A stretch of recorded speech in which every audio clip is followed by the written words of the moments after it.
Madame, Monsieur, bonjour et merci infiniment à vous de nous retrouver sur Equinox Télévision pour cette nouvelle édition de votre magazine 10-12 Le Zénith, l'émission qui dit tout haut ce que le peuple pense tout bas.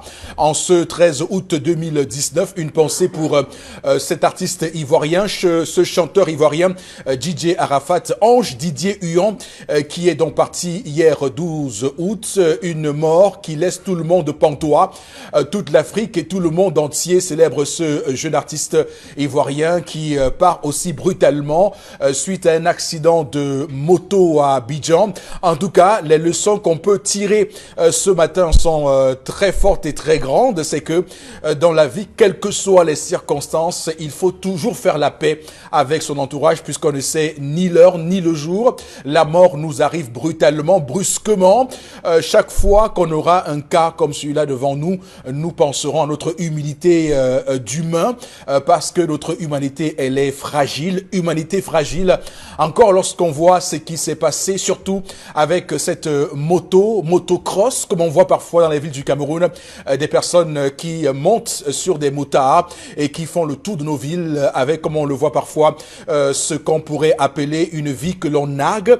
Lorsqu'on nague la vie comme cela, on est en droit ce matin de nous interroger sur ces jeunes Camerounais qui parfois mettent leur vie en danger pour pouvoir, comme on le dit, chercher un peu d'adrénaline. En réalité, c'est aussi l'occasion pour nous de voir qu'à Abidjan, par exemple, ils ont réussi à avoir une vidéo de cet accident. Ça veut dire que là-bas, les vidéos de surveillance marchent très bien. On peut reconstituer ce qui s'est passé sans pour autant accabler l'un ou l'autre dans le cadre de cet accident, puisqu'il y a une journaliste de la RTI qui est également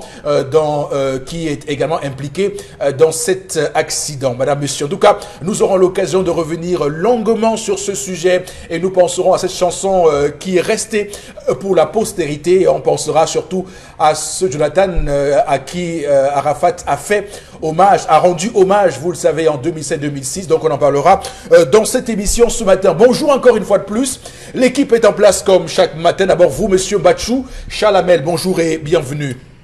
Bonjour, Monsieur Eric Fopoussi-Negou. Bonjour à tous les téléspectateurs. Un bonjour tout à fait particulier à Madame le ministre de l'Habitat et du Développement Urbain, Célestine Koutia-Cortès. Et un salut particulier à Antonin Tonnet. Que se passe-t-il dans nos principales villes, notamment celle de Douala? Aujourd'hui, des actes d'incivisme qu'on peut assimiler au terrorisme désormais est en train d'envahir sans que vous ne preniez sur vous de rétablir l'ordre. Les marchés désormais se font sur la chaussée. Marché Bonamoussadi, marché Bonabéry, marché Noudeido, marché Dokpassi, marché de la Cité des Palmiers. Tous les marchés désormais occupent les trottoirs et les axes. Marché ne manquait pas Missoké. Madame le ministre, au nom de Dieu, au nom de pauvre Dieu, puisqu'aujourd'hui on prie au nom de Dieu, aidez-nous. Monsieur Batchou Chalamel, que vous fassiez appel à Dieu ce matin. Ils ont prié, ils ont lutté contre la CONAC. Ils ont appelé Dieu. C'est pour ça que je dis encore au nom de Dieu, le même Dieu qui prie. En tout cas, on espère que Dieu vous entend, Dieu vous entendra et sûrement répondra à vos sollicitations, à vos exhortations. Les routes sont abîmées. À vos exhortations ce matin. Les routes sont abîmées, regardez les marchés. Vous ne pouvez pas circuler dans les marchés, monsieur Lifopoussi. Oui. Quel au moins téléphone à docteur Fritz Tonnet pour lui dire de faire une petite chirurgie. Oui. En tout cas, il avait promis de faire de Douala un nouveau Paris. Nous sommes toujours à attendre ce nouveau Paris qui n'arrive toujours pas. En tout cas, ce qui est certain, c'est que Douala, depuis qu'il est là, est en train de dégringoler. Lorsqu'on lit l'article paru dans Forbes il y a quelques jours, encore seulement, on parle de Douala, on parle d'une ville qui a dégringolé, on parle d'une ville qui est revenue 100 ans en arrière, on parle d'une ville sinistrée, de la sinistrose de Douala. Lorsqu'on débarque à l'aéroport de Douala, lorsqu'on est étranger au Cameroun, on se rend clairement compte que l'éclairage public n'existe plus, mais c'est terrible dans ce pays. À Douala, l'éclairage public n'existe plus. C'est devenu une stratégie. Pendant les élections présidentielles d'octobre 2018, ils ont laissé la même situation pourrie. Oui. À la veille des élections, on a bouché tous les trous, on a fait. Donc ne soyez pas surpris qu'ils laissent cette situation pourrie en jouant sur les élections municipales ou peut-être régionales ou alors législatives pour revenir boucher en disant que nous, du R, on a fait ci, on a fait ça. Que les populations ne tombent surtout pas dans ce piège. En tout cas, il faut rester vigilant. Alors, Monsieur Batchou Charlamel, qu'on va retrouver tout à l'heure à 10h30 pour sa colère quotidienne. On va encore gronder ce matin sur Equinox Télévision. Alors, sur le plateau également, aussi, vous, Karine Sontia, bonjour et bienvenue. Bonjour, Monsieur Fopoussi, bonjour aux téléspectateurs. L'exemple de Kigali, 6 milliards de francs CFA pour un palais de sport ou encore un centre que nous allons appeler palais de sport parce que là-bas, on va jouer à tous les jeux, basketball, volleyball, handball. C'est 10 000 places. Elle arbitrera des rencontres de tennis, basketball, volleyball, handball et comprend des salles de handball, des salles de spectacle, de réception, 13 cafétérias et restaurants, un centre de remise en forme, l'exemple qui vient d'ailleurs. Voilà, en tout cas, on compare avec les chiffres du palais des sports de Ouarda à Yaoundé, qui est à environ 5 000 places et qui coûte le double. 200 millions de francs. Qui coûte le double du montant qui a servi à construire le palais des sports de Kigali, qui a 10 000 places. Donc, il y a 2 fois plus de places et 2 fois plus grande, plus moderne. En tout cas, on se pose des questions. Qu'est-ce qu'on a fait au bon Dieu? Je vous retrouve, Chalamel. Merci. Qu'est-ce qu'on a fait au bon Dieu pour mériter de tels dirigeants? En tout cas, c'est quand même terrible parce qu'on voit d'autres pays qui réussissent autour de nous, mais le Cameroun qui continue à sombrer dans l'inertie, le Cameroun qui est un corps inerte, un grand corps malade. En tout cas, Karine, on va la retrouver à 11h05 pour la revue des réseaux sociaux. Beaucoup de choses à dire ce matin. Restez avec nous sur cette question du palais des sports de Kigali. Également sur le plateau ce matin, Madame Mesboro Bengal, bonjour et bienvenue. Monsieur Fopoussi Negou, quand j'étais à l'école, comme je n'étais pas intelligent, chaque fois à la fin de l'année, mes parents me posaient toujours la question. Tu as occupé quel rang? Je disais, je suis premier parmi les échoués. Donc, le Cameroun est peut-être premier parmi ceux qui ont échoué. Voilà. Donc, bonjour, chers téléspectateurs, bonjour à vous, Monsieur Fopoussi Negou. La semaine dernière, je vous parlais de la brigade de gendarmerie de ceux du Combo qui avaient libéré 2 brigands qui avaient été pris la main dans le sac dans un vol au PK12. La même personne a encore été victime de vol dans la nuit d'avant-hier à hier. J'avais interpellé le secrétaire d'État chargé de la gendarmerie pour la libération des bandits que coopèrent souvent certains officiers de police judiciaire, notamment la brigade de gendarmerie de Sceaux du Combo. On arrête des brigands qui ont volé chez quelqu'un, on les libère 2 jours après. La même personne est encore victime de vol 5 jours après. Mais vous appelez ça comment? La recherche des papiers. Voilà. Est-ce un harcèlement? Va-t-on dire que la brigade de gendarmerie de Sceaux du Combo encadre des gens qui vont voler systématiquement chez la même personne? Là, moi, je me pose des questions. Voilà. On se pose beaucoup de questions. D'ailleurs, c'est un volet important pour ceux qui le regardent ce matin, puisqu'on voit qu'ailleurs, ces questions de sécurité valent parfois beaucoup de débats autour des mesures mises en place par ces gouvernements-là.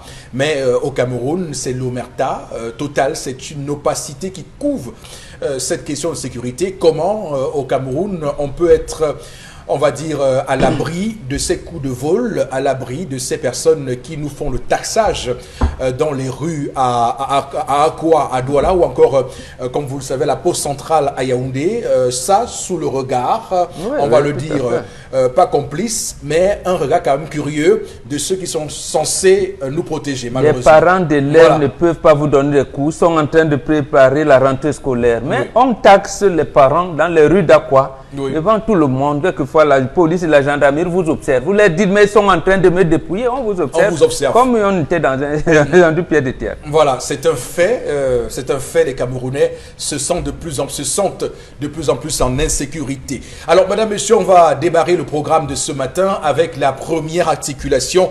C'est l'histoire du jour avec vous, Dominique Audrey Oyengelek. Bonjour et bienvenue.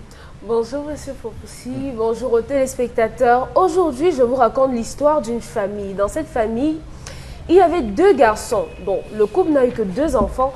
Les 2 garçons se sont aimés. Ils ont grandi ensemble dans l'harmonie, la convivialité. Et arrivé à un âge mûr, les 2 ont dit... on ne peut pas se séparer. Je pense qu'il serait préférable qu'on achète un terrain et qu'on construise ensemble sur ce terrain-là pour vivre en famille, ce qu'ils ont fait.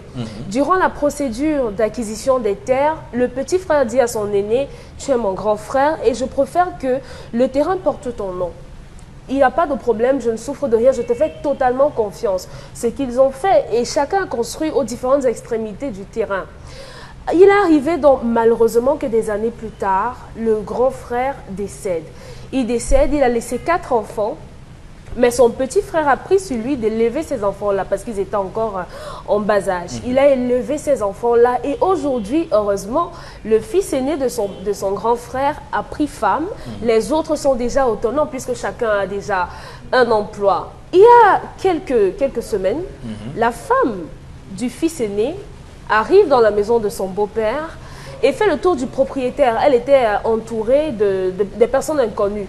Donc, l'oncle est assis, il voit sa belle-fille entrer, elle entre dans toutes les pièces, elle est accompagnée des messieurs. Et elle ressort, elle ne dit rien.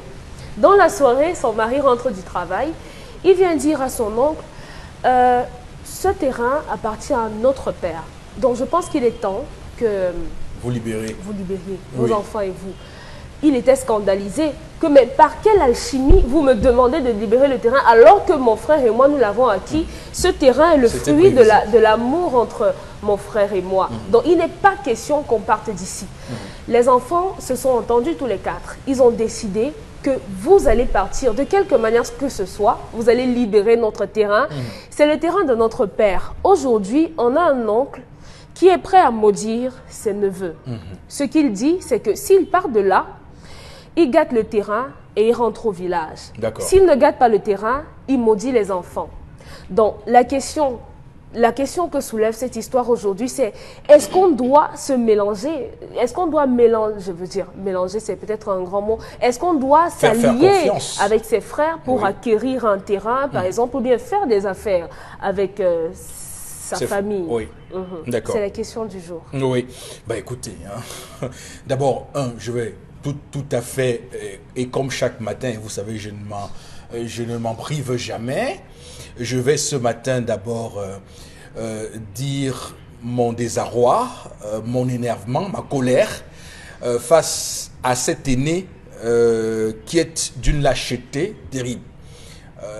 D'avoir envoyé sa femme avec sûrement des hommes de loi, des hommes... J'ai une question. Oui. Est-ce que du vivant du père, des 2 parents, ils n'ont pas fait asseoir les enfants pour leur dire que voici le terrain? Voilà, justement, c'est un détail. Parce que les parents ont été... le père des enfants qui veulent chasser leur oncle aujourd'hui ont été très clairs. Le terrain, c'est entre mon frère et moi. Donc, il n'est pas question que qui que ce soit... Oui, c'est pourquoi je vous parle de lâcheté. Les enfants le savaient déjà. Non, les enfants doivent toujours le savoir. Ça, c'est une question. Moi, je parle de lâcheté.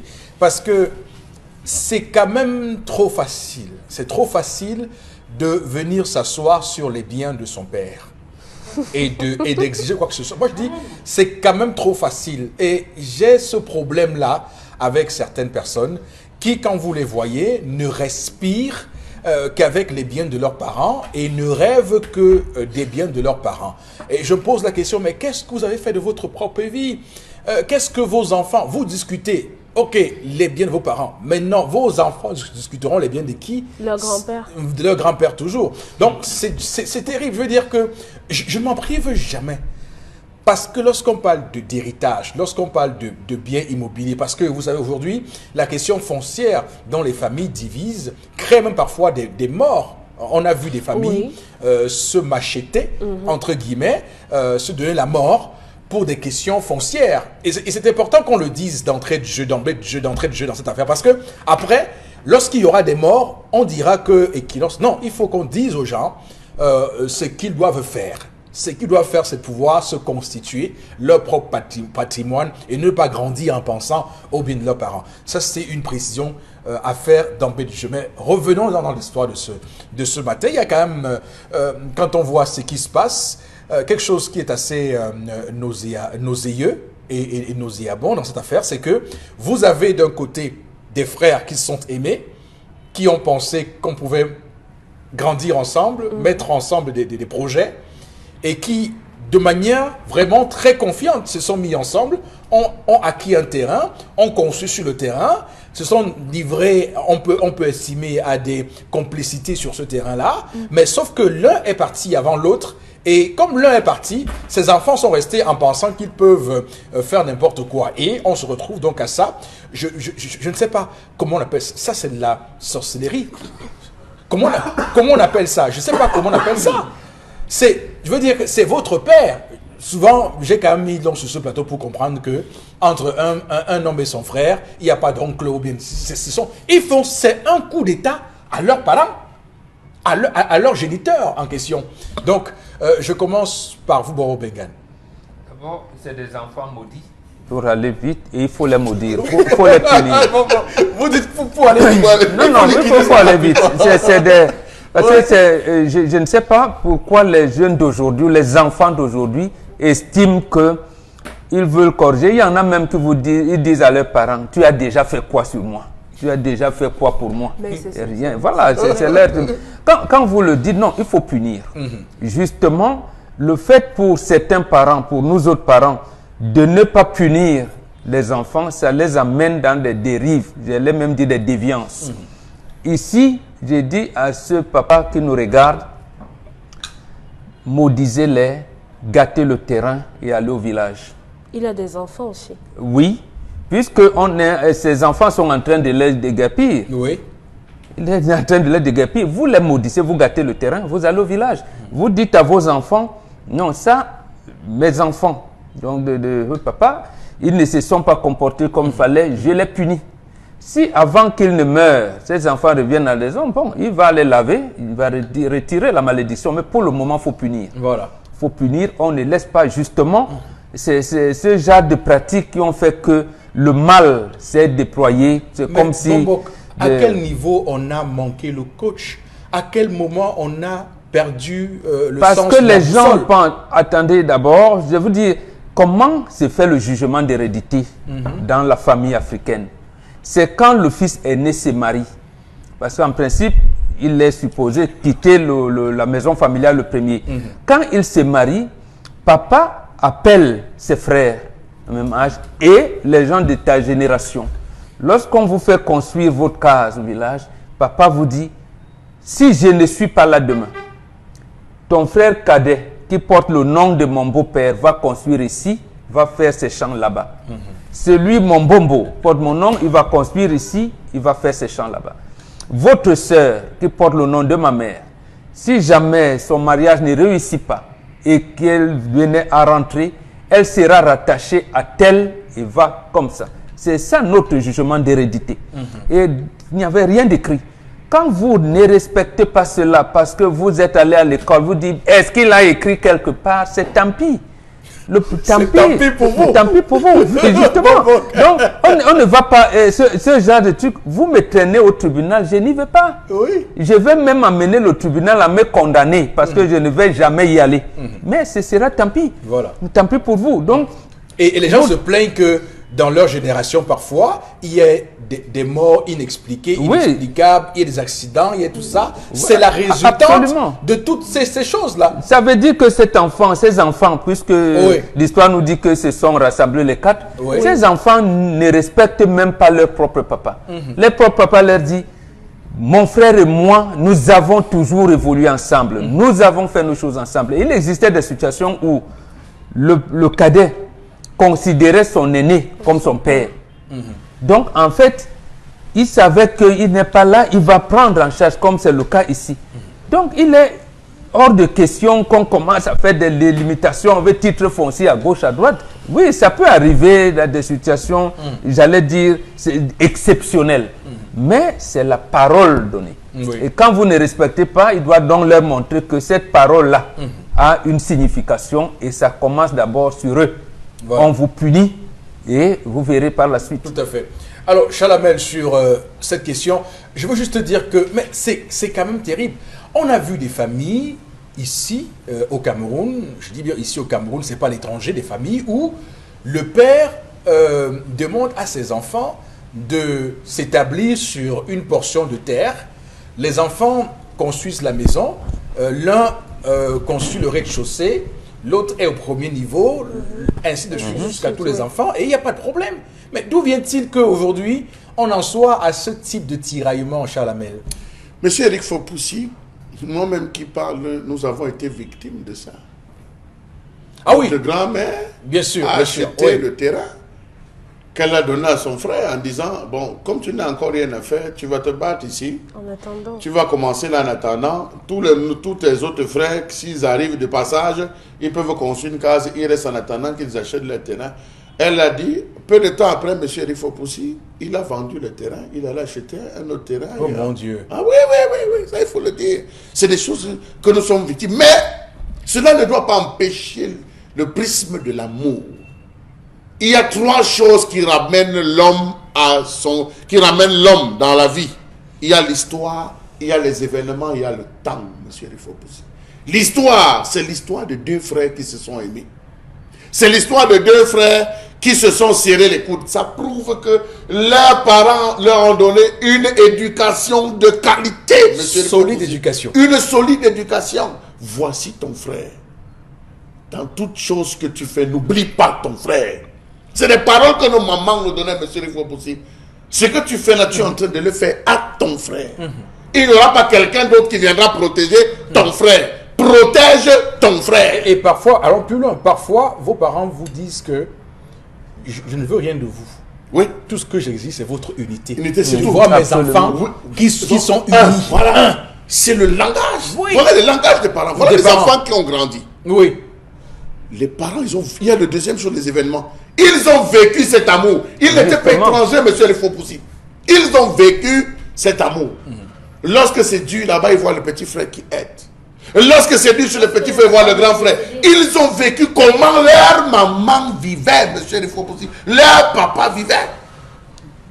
Si ce n'est pas la femme du grand frère, qui est la sorcière dans cette affaire, c'est que les enfants... Oui, monsieur Fopoussi. Non, je le dis de manière... Vous avez commencé votre développement, personne n'avait aucun souci avec ça.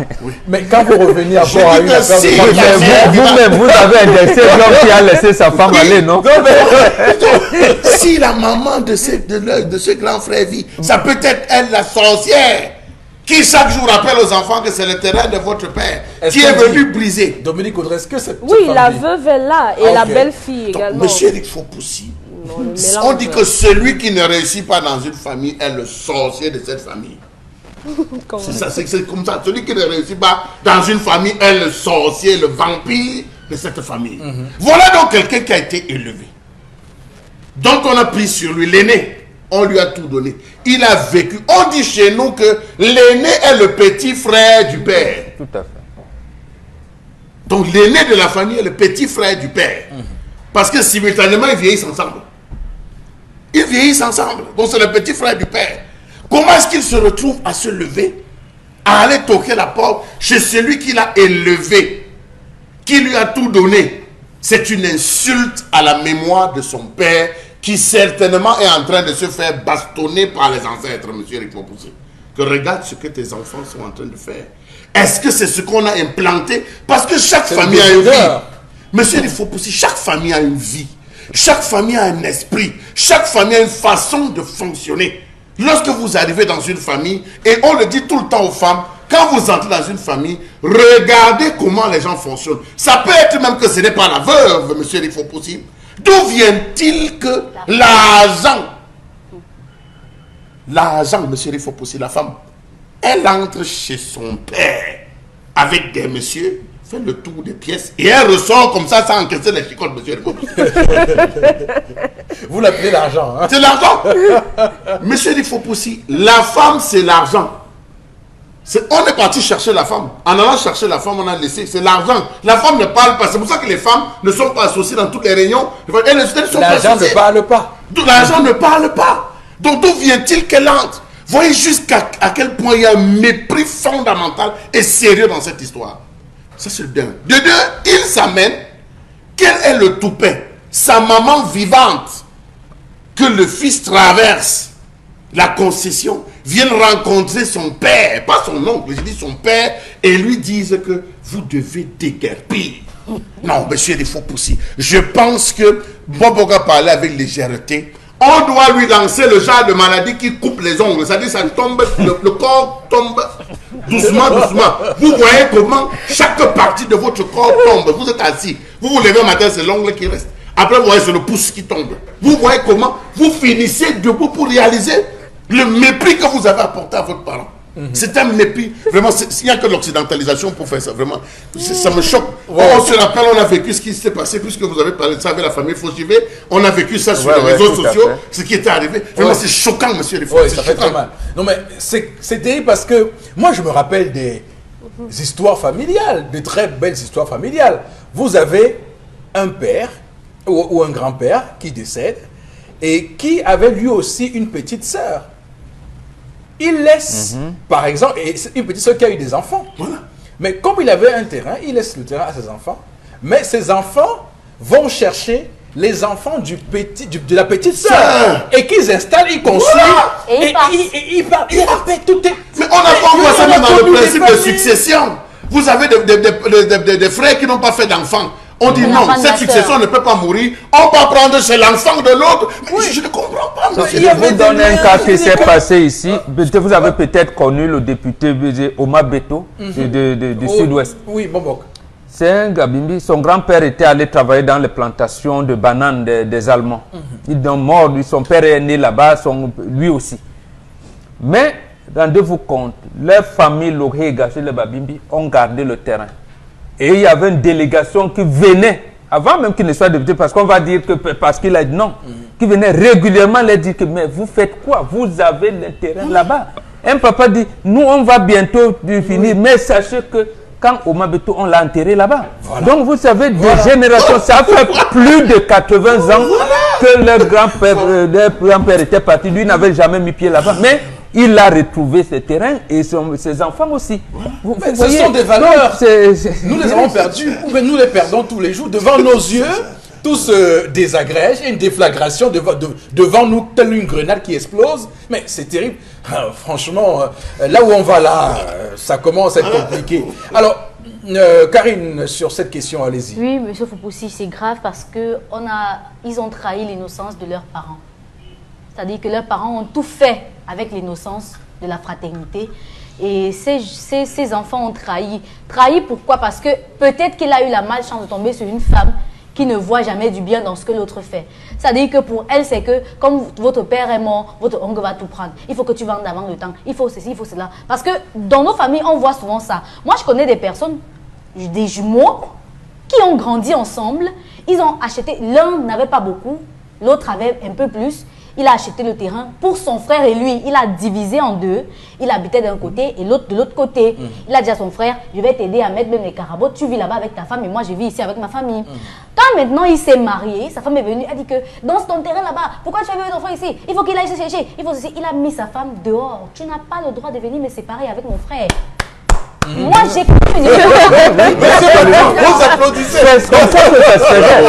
C'est comme ça que ça se faisait. Le conseil de femmes s'est réuni, on met la femme dehors. Parce que généralement, dans cette histoire. Mais c'est quand même dur. Oui, absolument. Je trouve que vous ne pouvez pas élever un enfant avec. Parce qu'on a dit dans l'histoire, nous dit que le grand frère est mort et a laissé ses enfants. Le petit frère a élevé ses enfants. Il a pris la femme même en veuvage parce qu'il ne s'occupait pas que des enfants. La veuve vit encore. Il a élevé les enfants. Et ça veut dire que c'est lui le papa des enfants. C'est même à lui de leur dire que aujourd'hui, voilà ce que vous avez, voilà ce que... Ils ne savent même pas s'il y a un autre terrain quelque part pour eux. Ils sont précipités sur le terrain où vivent leur oncle. Pourquoi? Parce qu'ils ont eu la malchance d'être mal conseillés. Je dis bien, c'est la femme, la maman n'a rien à voir. Je suis certaine que la maman de ces enfants n'a rien à voir. Moi, je me dis que c'est la femme de ce jeune homme qui est arrivée et qui a eu la rapidité de tout savoir ce qui se passe dans la famille. Parce qu'à ce moment donné là... Vous avez chopé le syndrome Chalamel. Non, c'est pas un syndrome. Parce que la proximité crée des choses. Hein? Rien à voir. Oui. Parce que l'histoire nous dit que c'est la femme qui emmène des hommes visiter le terrain. Monsieur Fopoussi. Son mari lui a donné l'autorisation. Monsieur Fopoussi, Oui. quand vous êtes dans ce genre d'histoire, vous vous en lavez les mains. Je n'étais à pas fait. moi là quand ça commençait. Votre mari vous dit Vous que vous eh, écartez, même quand moi il vous... je suis venu, je vous Le ai jour trouvé où on avec vos discute choses. même de ça, vous sortez de la pièce. Parce qu'il ne faut pas que vous soyez témoin de ce genre de sacrilège. Il faut une précision. L'enfant ne pénètre la chambre de son père que sur convocation. Et ce n'est pas donné à n'importe quel enfant Oui. d'entrer dans la chambre de son père. Absolument. Ce que cette fille a fait, mais vous ne pouvez pas vous imaginer. Elle est rentrée dans la chambre, monsieur. Ne rentre dans la chambre que le successeur. Voilà. Ça, c'est... Voilà. Justement, c'est choquant. Comme je le disais, c'est vrai que j'ai l'habitude vraiment de me mettre du côté des femmes. Et cette histoire me montre qu'à un moment donné, quand même, il faut qu'on se pose les bonnes questions. Par rapport à cette femme, moi je dis, la maman n'a rien à voir. Vous pouvez même faire comme ça que la fille est même arrivée là, elle veut vite faire pour détourner le gars et partir avec l'argent. Parce que vous savez, il y a des femmes qui entrent dans votre famille, comme je le disais parfois, il y a des femmes qui sont capables de vous rendre heureux et des femmes qui sont capables de vous rendre malheureux. Et là, c'est le but. Je ne peux pas, moi, être entrée dans une famille en tant qu'étrangère, amener des gens visiter le terrain d'une famille qui ne m'appartient pas, c'est pas le terrain de mon mari. La maison. Il n'est même pas successeur, rien ne dit que c'est lui le successeur de mon beau-père. Mais comment vous faites alors pour convaincre les autres frères? Parce qu'ils sont quand même 4, hein? Parce qu'il faut quand même voir que si elle dans a cette dit, affaire, il y a beaucoup de gens. convaincre son mari, et que son mari c'est le premier, même s'il dit seulement tout le monde obéit. D'accord. Alors, bon, on obéit dans le mal parce que là, c'est compliqué. Alors, Dominique Audrey, qu'est-ce que vous dites? Je dis que on ne fait pas les affaires avec sa famille. Non, mais vous êtes terrible, vous, hein? Non, je suis sérieuse. C'est juste les affaires ici. Oui, ce sont les affaires. On ne fait pas Où le est-ce genre que de vous mélange sortez les là. affaires? Depuis Non. qu'on parle là, non prêche dans le désert. Oui. Non, vous ne prêchez pas dans le désert. Ce que je veux dire, c'est qu'on n'achète pas le terrain avec son frère. Oui. Vraiment, ce n'est pas bon. Oui, dans le monde d'aujourd'hui. Pas dans le monde, il faut être prévenant. Et maintenant, même si vous achetez, il faut faire le morcellement. Ça vaut mieux. Et en même temps, l'oncle peut rentrer au village, non? Il est déjà vieux. Mais il maudit d'abord. Ses enfants, à lui, ne peuvent pas aller construire une maison. Ses enfants peuvent vivre aussi là. C'est son Non, frère, mais- son frère et lui. Non, Dominique. Ses enfants peuvent vivre aussi là. Non, non, Dominique Audrey. mais ses enfants aussi peuvent vivre là. J'espère que ce n'est pas la télé, Ouais, vraiment. Il fait quoi? que ce n'est pas les caméras qui font que vous parlez comme ça. Non, mais attendez. oui, Dis je suis sérieuse. seulement à Sérieuse. Audrey que Mercedes c'est une famille. Toyota c'est une famille. Samsung, c'est Le vous. Real, c'est une des famille. familles. Oui. Le Real c'est non. une famille. Donc L'oncle- ils font les affaires en famille. Non, c'est pas bon. Alors, Ce qui est sûr, chacun a ses actions et autres. Là. On ne dit pas que, ok, comme Alors. c'est toi le grand frère, porte tout. Voilà. Oui. Monsieur Fopoussi, l'oncle, je crois qu'il est déjà vieux. Il peut rentrer au village, attendre, parce qu'il est déjà partant. On va chasser ses enfants. Mais ces enfants doivent aussi se chercher. Vous demandez aux enfants du défunt de se chercher. Dominique, Oui, Dominique, monsieur. il a Oui, monsieur. il a encadré les enfants Comme- de son frère au détriment des siens. Ce sont ces enfants des autres qui devraient encadrer les siens à ce moment. C'est à ce niveau que ça devait se passer. Ça veut dire J'ai que- donné, pendant que j'avais les forces, je vous encadrer, vous aussi prenez la relève. Ça veut avec dire vos que c'est frères. un investissement?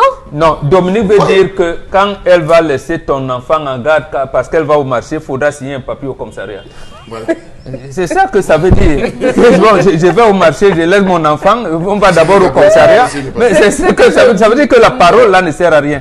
Oui. Non. Oui, mais attendez. Peut-être les frères ont acheté un terrain. Ok, ils ne se sont pas partagés. D'accord. Mais maintenant, comme vous demandez aux enfants du défunt de sortir de la maison, les enfants de celui qui est vivant doivent aussi sortir se chercher. Leur père a eu la maison, c'est bon. Mais maintenant qu'on le met à la porte, il fait comment? Et en même temps, il faut tenir compte du fait que le frère, les enfants du défunt ont les papiers.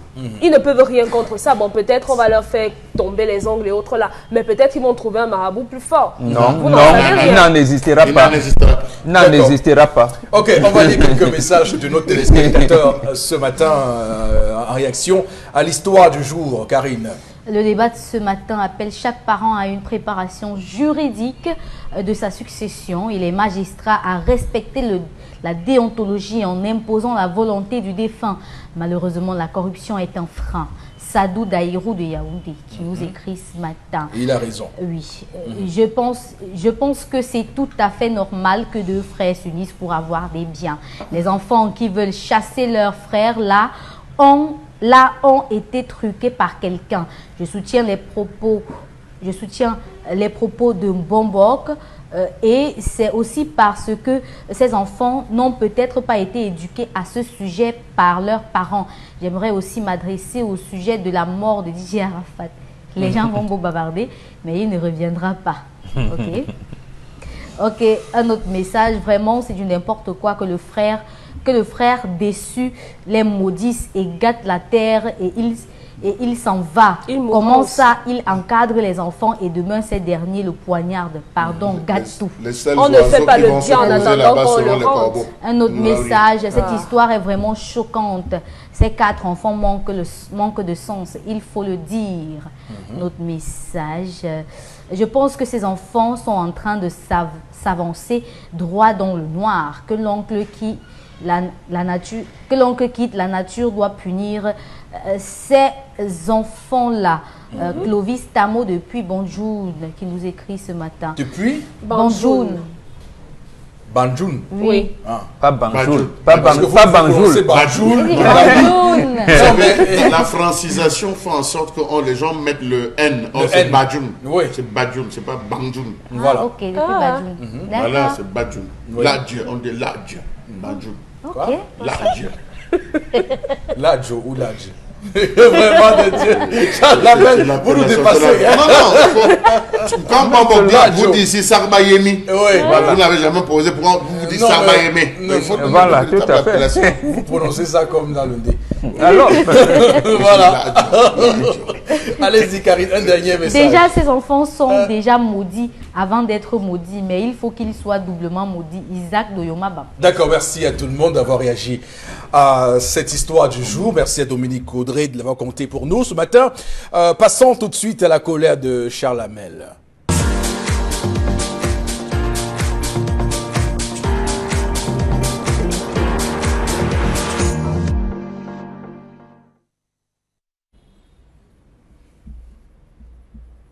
Je m'interroge ce jour sur la question de l'abandon, mieux de l'insécurité transfrontalière au Cameroun. Négligence de nos frontières quand il nous tient. Sur combien de kilomètres le Cameroun a-t-il matérialisé ces 4591 kilomètres de frontières avec le Gabon, le Congo, la Guinée équatoriale, le Tchad, la République centrafricaine et le Nigeria? A-t-on seulement réussi l'abordement des 2000 km avec le Nigeria, 1094 km avec le Tchad et 797 km avec la RCA? Point d'interrogation. Qu'a-t-on fait de nos frontières maritimes avec le Nigeria et la Guinée équatoriale, de nos frontières lacustres avec le Tchad et le Nigeria? Autant de points d'interrogation qui nous interpellent. Comment comprendre cette négligence observée à nos frontières, cette escalade de violence aussi bien aux frontières que sur le sol camerounais?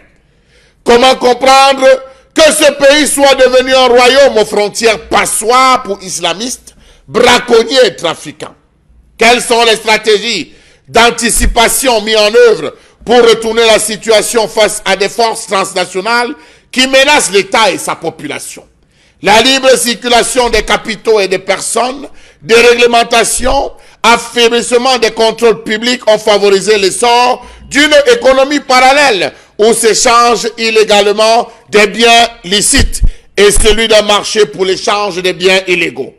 Comment comprendre que les frontières soient les lieux par excellence où devant les agents commis d'office se pratique le commerce des stupéfiants, le commerce illégal des diamants, des bois tropicaux, des animaux, des armes lourdes ou légères, produits de contrebande, carburant, produits pharmaceutiques, véhicules et pièces détachées, braconnage transfrontalier, trafic du bétail, de documents d'identité et tous les trafics possibles autour du corps humain? Combien de fois, rappel des faits, avons tout été saisis, les médias avec, de ceci qu'on a attrapé un véhicule transportant des produits contrefaits, qu'on a attrapé un élément de force de défense ou de sécurité dans un véhicule convoyant des produits ... C'est pas nous, c'est les faits. Et on parle de 2012, où cela a été véritablement, ça avait atteint le pic de croisière. Comment comprendre les insuffisances observables dans la démarcation des frontières et la fluidité de celles-ci qui en font des espaces favorables aux embuscades? Comment comprendre que le Cameroun soit victime de son hospitalité? Le Cameroun est encerclé de part et d'autre par des menaces de tout type, facteurs de déstabilisation au regard de ce qui se passe à l'est du Cameroun, frontière avec la Centrafrique, au nord avec le Nigeria, au nord et au sud-ouest du golfe de Guinée. Comment comprendre que les frontières du Cameroun accusent une négligence patente?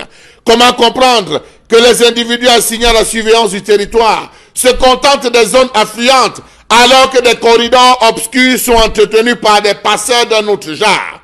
Comment comprendre ces multiples incursions des terroristes dans nos murs tout le temps? Depuis 2 ans et demi, le Cameroun est confronté à l'insurrection du groupe Boko Haram, des multiples incursions, des mouvements de rébellion armés comme la Séléka, le mouvement d'émancipation pour le delta du Niger, et j'en passe.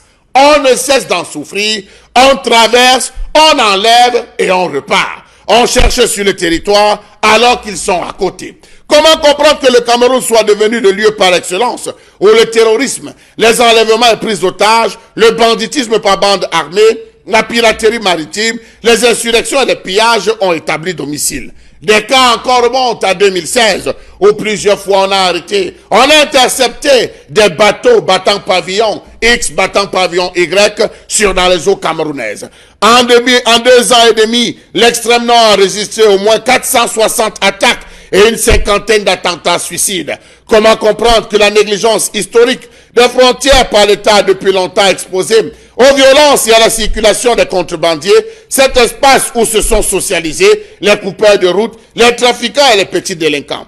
À ce jour, on assiste à la montée en force d'une insécurité frontalière et transfrontalière qui se développe de façon sournoise sur un mode métastasique des Guinéens qui traversent la frontière camerounaise et plantent par exemple un bandeau.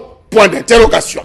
Comment comprendre que les gouvernants n'aient jamais compris que la porosité des frontières et les solidarités transfrontalières dans les aires culturelles qui transcendent les limites des États de la sous-région rendent possible les déplacements incontrôlés de personnes et de biens divers, licites ou illicites, et contribuent à faciliter par la même occasion le développement des bandes terroristes et de la grande criminalité?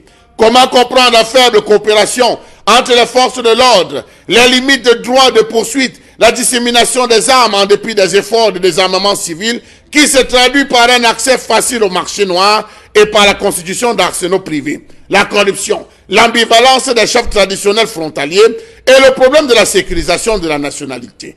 Les exemples en disent long.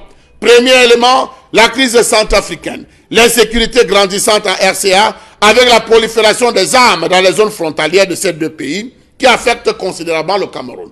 Il n'est plus rare, dit-on, de ce côté de Garigombo, de voir se balader des individus avec les armes. Comment donc comprendre qu'on y arrive lorsqu'on sait qu'on a des autorités dont l'objectif majeur est de sécuriser nos frontières et de protéger l'espace aérien camerounais, l'espace terrestre camerounais, l'espace maritime camerounais?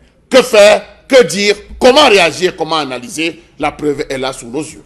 Voilà, c'est une grande question d'ailleurs parce que le Cameroun partage sa frontière avec le Tchad, le Nigeria, la Centrafrique, le Congo, Brazzaville, mais également le Gabon et la Guinée équatoriale. Et ces pays-là, on peut le dire, sont des pays qui, à des degrés divers, ont des petits soucis qui peuvent impacter le Cameroun. Et on parle là maintenant de porosité de nos frontières. Une grande question puisque nous devons lutter contre de nombreux phénomènes, surtout l'insécurité transfrontalière. Vous savez comment le Cameroun subit toutes ces crises dans ces pays-là.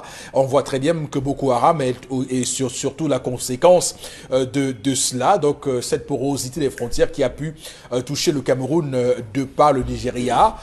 Nigeria voisin par le nord du pays, nord-ouest du pays. On peut également voir que un pays comme la Centrafrique, avec les incursions des anti-Balaka, a fait également ce qu'on peut avoir comme conséquence ex-Séléka aussi.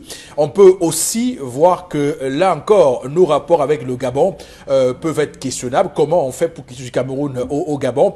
Beaucoup de gens ont réussi à se faufiler des mailles de la justice en passant par le Gabon. Comment tout cela est possible? On se pose bien la question ce matin, madame, messieurs. Alors bon, Mbengan, quelle analyse vous faites de cette situation? C'est un domaine délicat. Je pense que faire des analyses en tant que citoyen risque de nous amener dans ce qu'on appelle la grande muette ou alors les secrets de défense. Mais je pense qu'il y a deux hauts gradés de l'armée qui ont parlé de cette affaire. Il faut peut-être les citer. Il y a d'abord l'ancien commissaire de police retraité, divisionnaire retraité, qui a dirigé les renseignements généraux pendant 5 ans environ. Pierre est là, il a écrit abondamment sur ça. Mais récemment aussi, il y a eu le colonel retraité lui aussi, Bobo Ousmanou, qui a fait une sortie de nos confrères de l'Œil du Sahel. Lui, il a été plus explicite. Plus explicite en disant que on ne sécurise pas assez nos frontières. Et il a interpellé, je pense, cet organe et commission au même moment. Il avait commencé par dire comment on ne prend pas, je veux dire la préfectorale, les autorités administratives ne prenaient pas véritablement en compte de la défense opérationnelle du territoire, les comités de coordination du maintien de l'ordre et leur fameuse B2. Mais je pense que dernièrement, c'est le B2 que le ministère de l'administration territoriale avait instruit aux autorités administratives de faire. Je pense que c'était 2 bulletins par jour. Oui, voilà. 11h30 et 16h. Voilà. Oui. Mais le colonel Bobo a ajouté qu'il existe la DGRE, qui est un service qui devrait être, j'allais dire, en état de veille permanente, la sécurité militaire, mais surtout également la direction de la surveillance du territoire, mais sans oublier la direction des renseignements généraux. Mais il existe aussi, là il ne l'a pas signé, il ne l'a pas cité expressément, 2 autres structures qui sont au-dessus de ces 2-là. Il y a l'autre que le ministre de l'administration territoriale tient, le secrétariat permanent, le Conseil national de la défense, mais il y a surtout le président de la République. Lorsqu'on vote le budget... Trop de structure, hein? Oui, lorsqu'on vote, mais ce n'est pas mauvais. Lorsqu'on vote le budget du président de la République à l'Assemblée nationale, le deuxième point est la protection présidentielle et intégrité du territoire. C'est pour cette raison que ça entre dans un ces vastes principes de la défense et de la sécurité d'un pays qui tourne autour de 4 principes. Il y a d'abord l'unicité de la défense. La défense est unique et a un seul chef. On ne peut pas, il ne faut pas qu'il y ait 2 donneurs d'ordre. Je pense que c'est ce que Charles Lamé dit. Donc on ne sait pas qui fait quoi. Mais ici, c'est le chef de l'État. Deuxième principe, c'est la déconcentration. C'est-à-dire que pour la défense, puisqu'il parlait des frontières, il faudrait que les unités qui contrôlent nos frontières aient les moyens d'intervention à tout moment. Troisième, c'est la permanence. Donc, en temps de paix ou en temps de guerre, la défense est permanente. La dernière, c'est l'universalité de la défense. Donc, les populations doivent être associées à la défense nationale. Voilà un peu les principes, mais énoncés comme ça, comme l'a dit le colonel Bobo Ousmanou, ça paraît simple. Mais le déploiement, l'opérationnalité de ces structures-là devrait nous amener à nous interroger. Il avait proposé justement, et moi je suis de cet avis, il ne l'avait pas dit clairement, que dans ce genre de choses, par exemple, nous avons 6 pays de la CEMAC. Qu'est-ce qui empêche qu'on nomme par exemple les anciens colonels ou les anciens généraux ambassadeurs de ces États-là? Je pense qu'en dehors de Paul Pondi et de Mbargangele, je n'ai pas entendu parler la nomination des ambassadeurs et des membres du corps de maintien de l'ordre. Donc, moi, je pense qu'il faudrait y aller. Je pense que l'ambassadeur de France qui vient de terminer, d'être en fin de séjour, c'est un colonel. Donc, c'est comme ça que ça se fait. C'est-à-dire que l'ambassadeur du Gabon doit être un colonel, l'ambassadeur du Cameroun au Tchad doit être un colonel, l'ambassadeur du Cameroun au Congo-Brazzaville, donc ils doivent être des colonels et ça renforce au niveau interne toutes ces structures-là. de mon point de vue. C'est ce que je peux dire pour le moment. Bombok, d'accord. Mais on va voir que malgré tout ce que vous citez là, les faits sont têtus. On voit très bien que le Cameroun est sous le coup des incursions. Chaque fois, à l'est du Cameroun, ceux qui nous regardent là-bas doivent nous dire comment ils vivent cette situation là-bas à l'est du Cameroun. Et vous avez raison. D'abord, nous avons, je vous coupe pas. Encore des questions sur le braconnage. D'ailleurs, tout récemment, les États-Unis ont sanctionné un de nos hauts gradés, officiers supérieurs, sur cette question de trafic illicite de la faune. Donc, on se pose des questions, malgré toutes ces structures. Justement, les faits, vous avez raison, et je pense également, que le Tchad nous avait interpellés au moment où le chef de l'État camerounais, avec raison d'ailleurs, parce qu'on n'avait même pas répondu très vite et ça m'avait énervé que François Hollande ait abandonné le Cameroun comme ça. Mais quand la communauté internationale a consenti d'intervenir dans la lutte contre Boko Haram, il s'est trouvé que la défense, je veux dire la politique de la défense du Cameroun, voudrait qu'on n'entre pas dans les frontières de tout. Oui. Donc on reste dans le droit de poursuite. Voilà, droit de poursuite. Donc je pense qu'on devrait revoir ça. Pour aller dans le sens que vous dites, il faudrait qu'on redéfinisse notre politique de défense qui nous permette de poursuivre les gens hors de frontières. Puisque le Tchad avait fait des incursions au Nigeria et on nous dit même dans les séquelles que le président Idriss Déby aurait même piloté un avion pour aller bombarder les quelques bases de Boko Haram. Ancien militaire, ça ne surprendrait personne. Voilà. Et à ce niveau, donc, à ce moment-là, les renseignements qui viendraient là empêcheraient donc certains hauts gradés aussi qui se lancent dans des affaires. J'ai dit que mais non, attends, nous sommes là pour la sécurité, ce n'est pas pour nous rappeler les postes, pour nous aller. Voilà. Ok, Karine. Justement, je me rappelle qu'en 2016-2017, on parlait beaucoup de kidnapping à Bertois, notamment dans la région de l'Est.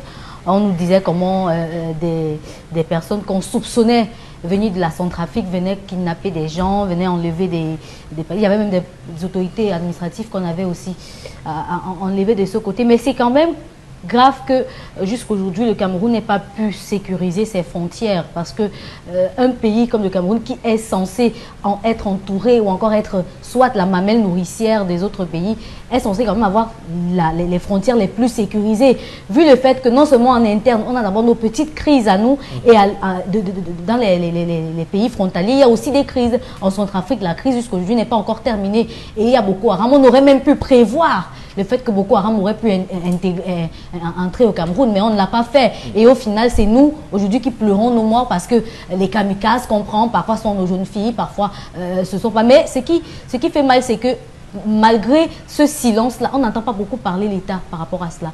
C'est un gros silence. Alors, moi, j'aimerais quand même, Chalamel, m'appesantir sur une donnée. Je m'en voudrais si je ne le relevais pas ici. Il faut quand même dire qu'on a eu une vraie claque de la part d'un voisin, la Guinée équatoriale, qui estime que le Cameroun n'est pas très sûr. Donc, ils veulent monter un mur pour se protéger. Vous savez ils ont commencé par défricher. Oui. Ils vont défricher, voilà. délimiter. Voilà. Et vous savez d'où ça vient, parce qu'il y a eu là-bas chez eux une tentative de putsch. Et à l'époque, on murmurait dans les rues de Malabo, les grands salons, là-bas, que les choses seraient venues de l'arrière du pays, donc du Cameroun. Donc on peut bien voir que là-bas chez eux, au-delà de l'enjeu économique qui est les Camerounais qui immigrent là-bas, il y a que pour eux, c'est un enjeu fort. Ils doivent protéger pour qu'il n'y ait pas de porosité entre leurs frontières et celles du Cameroun. On peut aujourd'hui faire des théories sur l'intégration sous-régionale, on peut dire ce que l'on veut, mais eux là-bas, ils ont à cœur que leur pays soit protégé. Maintenant, le débat sur l'intégration sous-régionale, vous pourrez le faire si vous voulez. Dominique Audrey. Oui, Charles Hamel a évoqué un certain nombre de détails. Ce que moi je veux dire, c'est que lutter contre les médicaments de la rue, aller dans la rue, ramasser les kiosques des vendeurs ne sert à rien. Tant que les médicaments vont passer par les frontières, il y en aura toujours sur le marché. Et également, on parlait des prisonniers qui se sont évadés et qui étaient très proches de ces frontières-là. Qu'est-ce que vous vous dites? Forcément, ils vont traverser, ils vont aller de l'autre côté, justement parce qu'il n'y a véritablement pas des personnes qui ont à cœur de sécuriser l'État. Quoi qu'on dise, la Guinée fait bien de protéger son pays. On ne peut pas leur en vouloir pour ça. Beaucoup de personnes malveillantes entrent au Cameroun. Et même dans les marchés, aujourd'hui, on se retrouve à consommer un certain nombre de produits sur lesquels on n'a pas le contrôle. Par où croyez-vous que ça passe? Et certainement, si on va chercher un peu plus loin, vous verrez que même les contrôles, là, les personnes qui contrôlent acceptent délibérément de laisser entrer ces produits monnayant quelque chose. D'accord, oui. Moyennant quelque chose. Je dois vous dire qu'il y a beaucoup de produits qui viennent de la Guinée équatoriale. Il y a beaucoup de produits qui viennent de là. Quand vous êtes, par exemple, à Campo, il y a une porosité terrible. Vous savez que là-bas, les jus sont très moins chers. Donc, beaucoup vont là-bas prendre ces produits-là et ils viennent revendre ici à prix d'or. Donc, il y a évidemment des choses à défricher sur ce terrain-là. On va marquer une pause pour cette première partie de l'émission. Alors, Monsieur Bachou, je vous donnerai la parole en deuxième partie pour un commentaire sur cette colère, rassurez-vous. On lira quelques messages et on rentrera dans cette revue des réseaux sociaux que tout le monde attend, j'imagine, parce qu'on attend de voir ce qu'on va dire sur Didier Arafat. Madame, monsieur, restez avec nous. Bonjour à tout le monde, madame, monsieur, deuxième partie de cette émission 10-12, le Zénith de ce mardi 13 août 2019. On démarre cette deuxième partie avec ce qu'on a dit en première sur l'insécurité transfrontalière. Charles Hamel, nous évoquons cette question parce qu'il y a des choses qu'on devrait évidemment relever. Alors, monsieur Eric Fopoussi, lorsque vous parcourez l'histoire du monde entier, vous allez vous rendre compte que lorsqu'on parle de la Russie, lorsqu'on parle des États-Unis, lorsqu'on parle de la Chine, tous les films qui nous sont aujourd'hui distillés et dont on apprécie la qualité, tournaient tout autour de la protection de l'espace et notamment des frontières.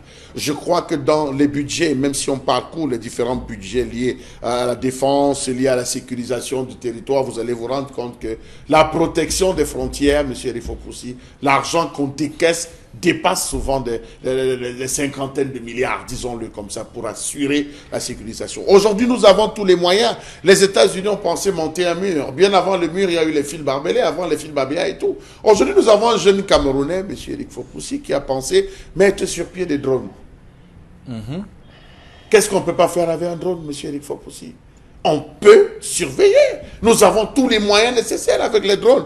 On ne peut surveiller l'espace, M. Rifopoussi. Nous avons des avions, nous avons les barbelés. Vous allez vous rendre compte qu'il y a des efforts, c'est vrai, des efforts qui ont été faits sur les 2000 km qui nous séparent avec le Nigeria. On s'est battu quand même à essayer de sécuriser 350. Mais des efforts restent encore à faire, M. Rifopoussi. Nous partageons les pays qui ont la plus grande superficie avec le Cameroun. Nous avons le Nigeria, nous avons la Guinée équatoriale, nous avons la Centrafrique, qui ont les plus grands. Les restes, c'est des petites superficies facilement gérables.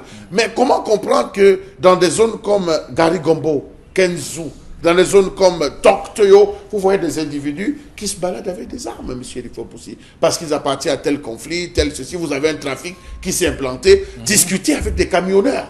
Vous allez discuter avec des gars qui font le transport, les camionneurs qui vont vous dire, mais bon Dieu, qui sont sur le corridor, Djamena, Bangui. Oui, ils vont vous expliquer ce qui se passe, M. Rifopoussi. Ils vont vous dire comment ça circule. On a bien envie de se demander, mais qu'est-ce qui est fait pour cela? Rappelez-vous, M. Eric Fopoussi, qu'il n'y a pas longtemps, on avait découvert dans la ville de Bertois un enfant du CM2 qui tenait une arme à l'école. Il est venu à l'école avec une arme. Rappelez-vous, on n'était pas loin de Ndélélé. Lorsqu'on avait appris, M. Eric Fopoussi, qu'on avait retrouvé une grenade entre les mains d'un enfant. Comment ces choses se retrouvent là sans que le père ne soit un officier ou un membre de l'armée? Il faut se poser la question. L'enfant a déjà retrouvé ça dans le champ. Qui est passé dans ce champ avec ce type de matériel? Donc, il y a autant de questions. Rappelons-nous aussi, en les années 2018-2017, lorsque M. Eric Fopoussi, l'actuel ministre de l'administration territoriale, s'était levé pour fermer les armureries parce qu'on parlait d'une quantité d'armes en circulation.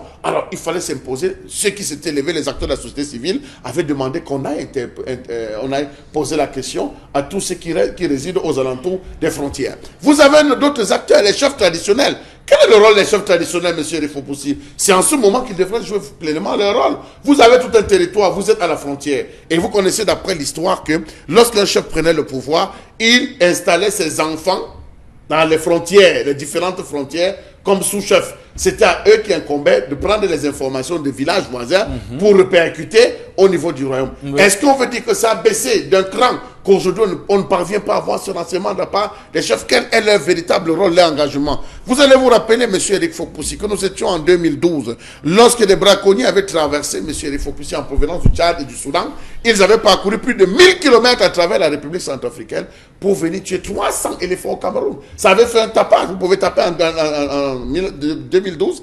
On avait dit là, on va tout faire, sécurisation des frontières. On avait voté le budget, les députés s'étaient levés. Mais aujourd'hui, on a sécurisé combien? Est-ce que la sécurisation, c'est juste avoir des hommes dans les zones affluentes? On sait la frontière, ça rentre, ça sort les principales routes. Comment est-ce qu'il faut faire? Je crois qu'il y a un travail. L'exemple qui nous a été donné, servi la dernière fois, l'exemple, le triste exemple, avec cette zone qu'on a défrichée sur ces kilomètres, les marquages qui ont été faits pour la construction des murs, nous interpelle à dire, mais attention, on s'amuse un peu trop. On ne va pas en même temps être en train d'essayer de laver le linge sale sur le sol camerounais et être au niveau des frontières en train de réfléchir encore. Combien de fois on a interpellé?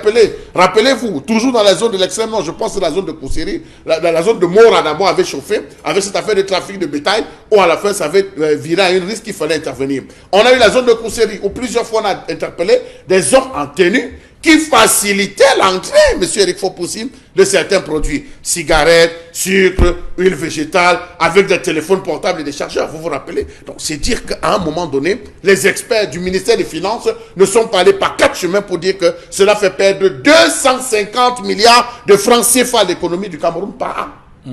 Alors imaginez-vous, M. Eric Fopoussi. Voilà. Beaucoup d'argent, 80 milliards de francs CFA pour cette affaire. Alors, on va lire quelques messages, Karine. Paulin Bakam qui revient. Les frontières camerounaises ne sont que les conséquences de la soi-disant démocratie apportée par ces vieillards au gouvernement. Le Cameroun est victime de son hospitalité, quelle que soit la nature de vos bagages, aux frontières du Cameroun. Avec 1000 francs ou 5000 francs, vous avez chemin libre. Le Cameroun est une véritable poubelle. Oui, je le répète, le Cameroun est un cimetière à désordre. Non, mais il faut aussi préciser que chaque fois qu'il y a eu des interdictions de sortie, on a toujours attrapé. Tous ceux qui ont tenté de traverser les frontières, on les a toujours pris. Monsieur Eric Fopoussi, quand même à ce niveau, il y a un travail qui est fait. Non, je dis tous ceux qui étaient sous le coup d'une interdiction formelle de sortie du territoire. On se rappelle d'Akonose, de Sa Majesté Akonose, qu'on avait rattrapé au niveau de la frontière plusieurs personnes. On a eu à prendre, disait-on, qui essayaient de s'échapper. Donc, quand même à ce niveau, on travaille. Et comment a fait dans l'autre qui a fait les dégâts en Konsamba? Comment il a fait dans vos parties? Voilà. Donc, parce que vous dites qu'on a toujours attrapé les gens. Voilà, Moi, je tout à me fait. pose des questions. Il y a beaucoup de gens ici qui ont commis des forfaits au Cameroun, mais qui sont partis. Comment ils ont fait? Sodomise un nourrisson de 6 mois et sa sœur est née de 6 ans. Il les tue et il est où? Il est où le monsieur là? On peut en citer comme ça des cas 1000 au Cameroun. Donc, il y a beaucoup, pour ce que l'on sait, parce qu'il y a beaucoup de gens qui réussissent à se soustraire de la justice, on ne sait pas quel stratagème. Et voilà, c'est beau de nous ramener des cas comme ça, Chalamel, mais je peux vous dire que, voilà, je peux vous le dire. Peut-être pour des cas peut-être politiques. Vous voulez parler pour des cas politiques. Non, je veux dire que pour des cas politiques, peut-être, on met plus d'entrain à suivre les gens, mais pour des cas qui touchent les petits Camerounais comme nous autres, je ne pense pas qu'on ait la même énergie. Hein. Donc, il y a beaucoup de familles qui se plaignent de ce que les gens sont venus commettre des forfaits et ces gens-là les ont nargués en se retrouvant à l'étranger. On le sait par quel moyen, en tout cas. Lisons quelques messages, Karine. Vous avez Continuons. parfaitement raison, car c'est par là que viennent les armes illégales utilisées pour les guerres et attentats dans notre pays. C'est encore M. Sadou Daïrou depuis Yaoundé. J'ai été responsable du MINAT dans 2 villes frontalières. La question sécuritaire est très liée à la corruption au niveau de l'élite locale. Les politiques, les FMO, les chefs traditionnels et autorités administratives. Sinon, comment comprendre par exemple que quelqu'un parte du Niger pour atterrir à Yaoundé sans papier? Sans papier. Merci. On appelle ça un grand déballage. Merci, monsieur. C'est ça l'idée. C'est un grand déballage. Bon, je ne suis pas certain que ce sont vrais noms, parce qu'il faut aussi qu'on le protège. Son nom, Salidaïros. Il a signé Salidaïros. Non, je veux dire que c'est... C'est un nom de signature. Non, on doit le protéger.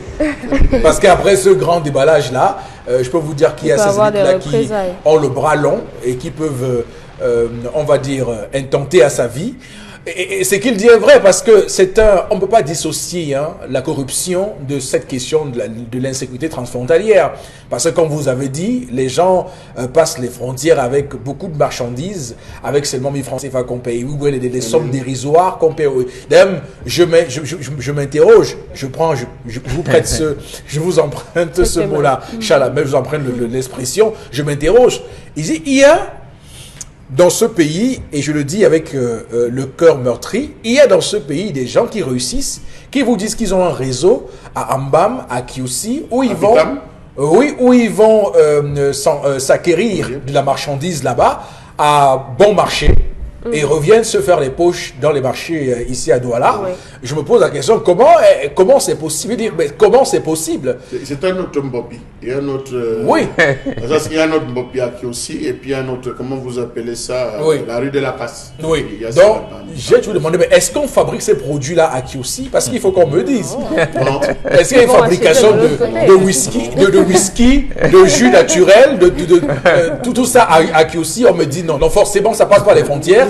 Vous allez vous rendre compte, monsieur Eric, aussi qu'au niveau des frontières, vous avez des gens qui payent 1000 francs, qui traversent, qui viennent travailler au Cameroun, qui viennent faire le marché au Cameroun et qui doivent être repassés avant le soir. Donc ils payent 1000 francs le droit de passage. Ils passent, ils vont faire des achats et puis ils reviennent. Vous avez d'autres qui font la même chose, qui vont en Guinée équatoriale, qui vont acheter, qui vont faire des achats toute la journée, ils reviennent stocker pour que ceux qui arrivent sortant d'en bas, mais qui aussi s'arrêtent, font leurs achats et remontent. Il y a un tel trafic à ce niveau. Lorsque vous descendez personnellement, vous allez regarder les effectifs dans certaines unités, vous vous demandez, mais bon Dieu, qu'est-ce qui est en train de se passer dans ce pays? Pourquoi est-ce qu'il y a une forte concentration? Pourquoi la politique est fortement concentrée dans 3 principales villes? Douala, Yaoundé, Bafoussam. Mais non, c'est pas là le Cameroun. On doit concentrer aussi des gens dans les différentes zones frontalières, monsieur Eric Fopoussi. Et même pour parler plus cash, il faut dire que les vraies choses se passent là-bas. Oui. Les vrais enjeux. Vous voyez quelqu'un qui a fait 5 ans à Ambam, à Kousseri, à Mora. Il ne faut pas négliger. C'est là-bas que les gens s'enrichissent. La zone de l'or, il faut faire attention. Tous ceux qui travaillent dans cette zone, c'est une zone où l'or bouge énormément. Le trafic de bétail. Est-ce que vous savez que dans toute la zone de Mora, monsieur Fopoussi, Mora, Kousseri, en termes de douane, les frais, tout ce qui rentre seulement, les droits de passage par bœuf, il y a des gens qui font passer les 6 000, 7 000 bœufs, monsieur Fopoussi, par jour. Et par tête de bœuf, vous devez payer pour faire passer le vol, les trafics, tout ce qui va. Non, attention, vous ne pouvez pas dire des choses. Les gens s'enrichissent. Il y a des gens qui vont voler des motos ailleurs, qui traversent la frontière. Vous voyez, il n'y a pas cette possibilité de les suivre. Vous avez des gens qui traversent, posent des exactions au Cameroun toute la journée, ou le soir, et rentrent le matin. Donc, je crois qu'il faudrait qu'on s'asseye à un moment donné, qu'on dise, mais bon Dieu. Ok, le risque pour cette émission, c'est que juste après cette émission, qu'il y ait beaucoup de fonctionnaires qui travaillent à Yaoundé, Douala, Bafoussam, qui demandent l'affectation pour ces... Ça sera bien. Ça sera bien, monsieur. Demandent l'affectation pour ces... On les envoie dans la zone de... Pour ces villes frontalières. On les envoie dans la zone de Mpang, on les envoie dans la zone de Maïdougou, on les envoie à Tortoyo, il y a plein de zones. Les affectations, c'est pas pour les bonnes raisons. Hein. Ils vont s'en faire plein les poches. Ouais. En tout cas, c'est terrible, mais il faut trouver un moyen de lutter contre la corruption sur ce terrain-là. Je ne sais pas si la CONAC a déjà engagé un chantier sur cette corruption à nos frontières. En tout cas, il serait temps que l'équipe à M. Massigams travaille là-dessus et que, au-delà de se remettre à Dieu, il y a quand même un travail de fond qu'il faut commencer à faire sur cette corruption-là. J'ose croire que là-bas, c'est plus dangereux parce que on parle là de grandes personnes, oui. S'il y a trafic d'identité dans ces différentes zones, tout à l'heure, le téléspectateur a posé une question. Comment quelqu'un peut partir du Niger jusqu'à Bafoussam ou à Yaoundé sans carte nationale d'identité, réussir à traverser? Vous pouvez imaginer le nombre de barrières. Donc, il faut se poser des questions. C'est tant à l'extérieur, à l'entrée, qu'à l'intérieur du pays. D'accord. On va s'arrêter là pour cette colère de Chalamel ce matin. Merci, Monsieur Batchou. On va prendre tout de suite, avec votre permission, Madame, Monsieur, la revue des réseaux sociaux avec vous, Karine. Alors, dans le cadre de la revue des réseaux sociaux, c'est une note triste qui va nous permettre d'introduire cet instant parce qu'on parle du décès de l'artiste ivoirien Ouan-Ange Didier, le nommé Arafat DJ, qui est décédé ce matin Non, c'était hier. Il est décédé hier des suites d'un accident de la circulation entre la nuit de dimanche à lundi. La toile est tout en émoi. C'est toute la tristesse qui se vit de ce côté entre artistes camerounais et personnes publiques ivoiriennes et même camerounaises aussi. Beaucoup de personnes ont manifesté leur admiration par rapport à cet artiste-là et même leur regret par rapport à son décès. On va noter Dynastie le Tigre, Manibela, Malors le Viber, Ténor. Ils sont nombreux à avoir témoigné leur regret. Et en Côte d'Ivoire, on va dire que c'est toute la communauté artistique et même coupé décalé qui s'est manifestée, à savoir José, des Bordeaux et tous les autres que vous connaissez. Et on va dire que sur la toile aussi, beaucoup de personnes ont sorti des supputations entre le décès de Didier Arafat et le décès de celui qui l'a poussé forcément à entrer dans cette musique-là, Jonathan, qui était décédé aussi des suites d'un accident. Il y a beaucoup de personnes qui ont sorti beaucoup de théories, ont produit beaucoup de théories suite à ce décès. On vous permet d'écouter peut-être un petit bout de musique d'Arafat pour qu'on puisse mieux entrer dans le sujet.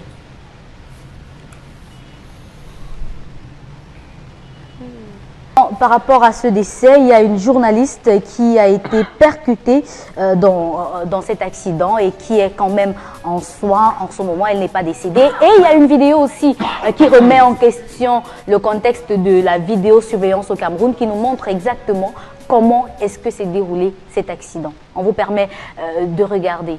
En tout cas, on va faire les commentaires pendant.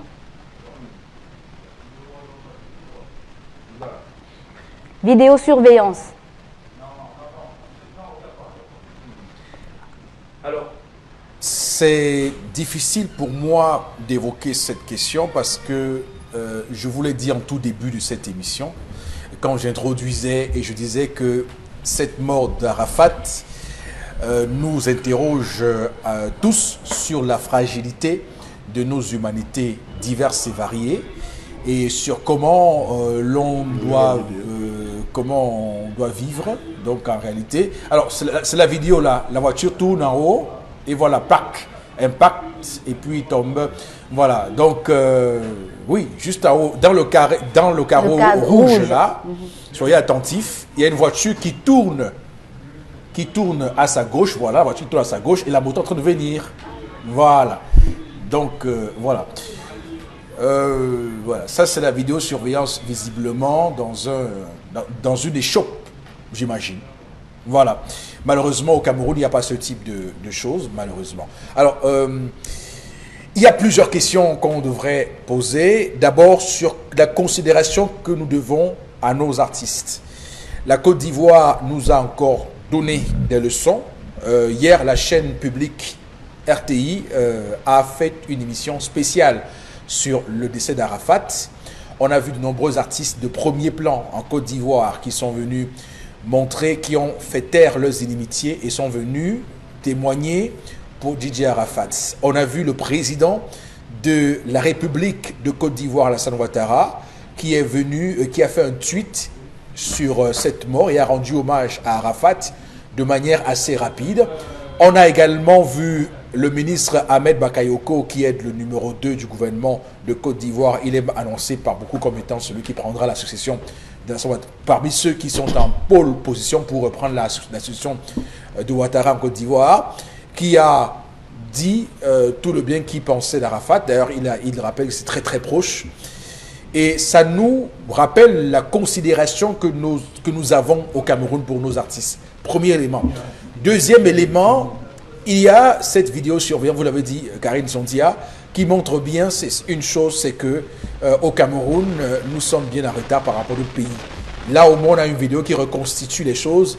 Personne ne fera de supputation, personne ne fera des spéculations. On voit ce qui s'est passé, on sait qui avait la priorité sur cette voie. Donc, pas de supputation et de spéculation. Deuxième chose, il y a quand même aujourd'hui la sécurité routière qu'on doit interroger aussi, parce que le contexte des motocross n'est pas qu'en Côte d'Ivoire. Le Cameroun aussi connaît ce phénomène-là. Parfois, vous êtes happé dans la ville par des motos qui vous traversent rapidement et qui roulent à tombeau ouvert. Vous les voyez parfois et ils vous disent que c'est leur hobby, qu'ils prennent du plaisir à le faire. Voilà. Donc, pour prendre un terme qui est consacré, ils ont des orgasmes à le faire. Donc, il y a cette question qu'il faut achoper. Doit-on continuer à laisser ces gens-là appenter nos villes? Il faut bien qu'on tire des leçons. Parce que là, pour le coup, on voit très bien que l'artiste Arafat n'avait pas de casque. Et beaucoup pensent parfois que les casques de sécurité pour les motos, c'est de l'ornement. Ce ne sont pas des ornements, c'est des mesures de sécurité. On devrait en prendre la graine. Il y a également un peu d'insouciance là-dedans. Je veux dire qu'à un moment donné, cette question-là nous interroge, nous aussi. La vie, elle est précieuse. Rien ne vaut la vie n'est rien, mais rien ne vaut la vie. Les gens doivent le savoir et les gens doivent vivre dans cette logique-là. Donc, il y a des excès qui peuvent conduire parfois à ce type d'accident. On peut être en état d'ébriété, on peut consommer des stupéfiants, on peut avoir fait beaucoup de choses. Donc, c'est des questions qu'il faut adresser ce matin sur notre antenne. C'est important. Donc voilà ce qu'on peut dire au-delà de tout ce qu'il y a comme... Parce qu'il faut quand même rappeler que cet événement a un retentissement mondial, international.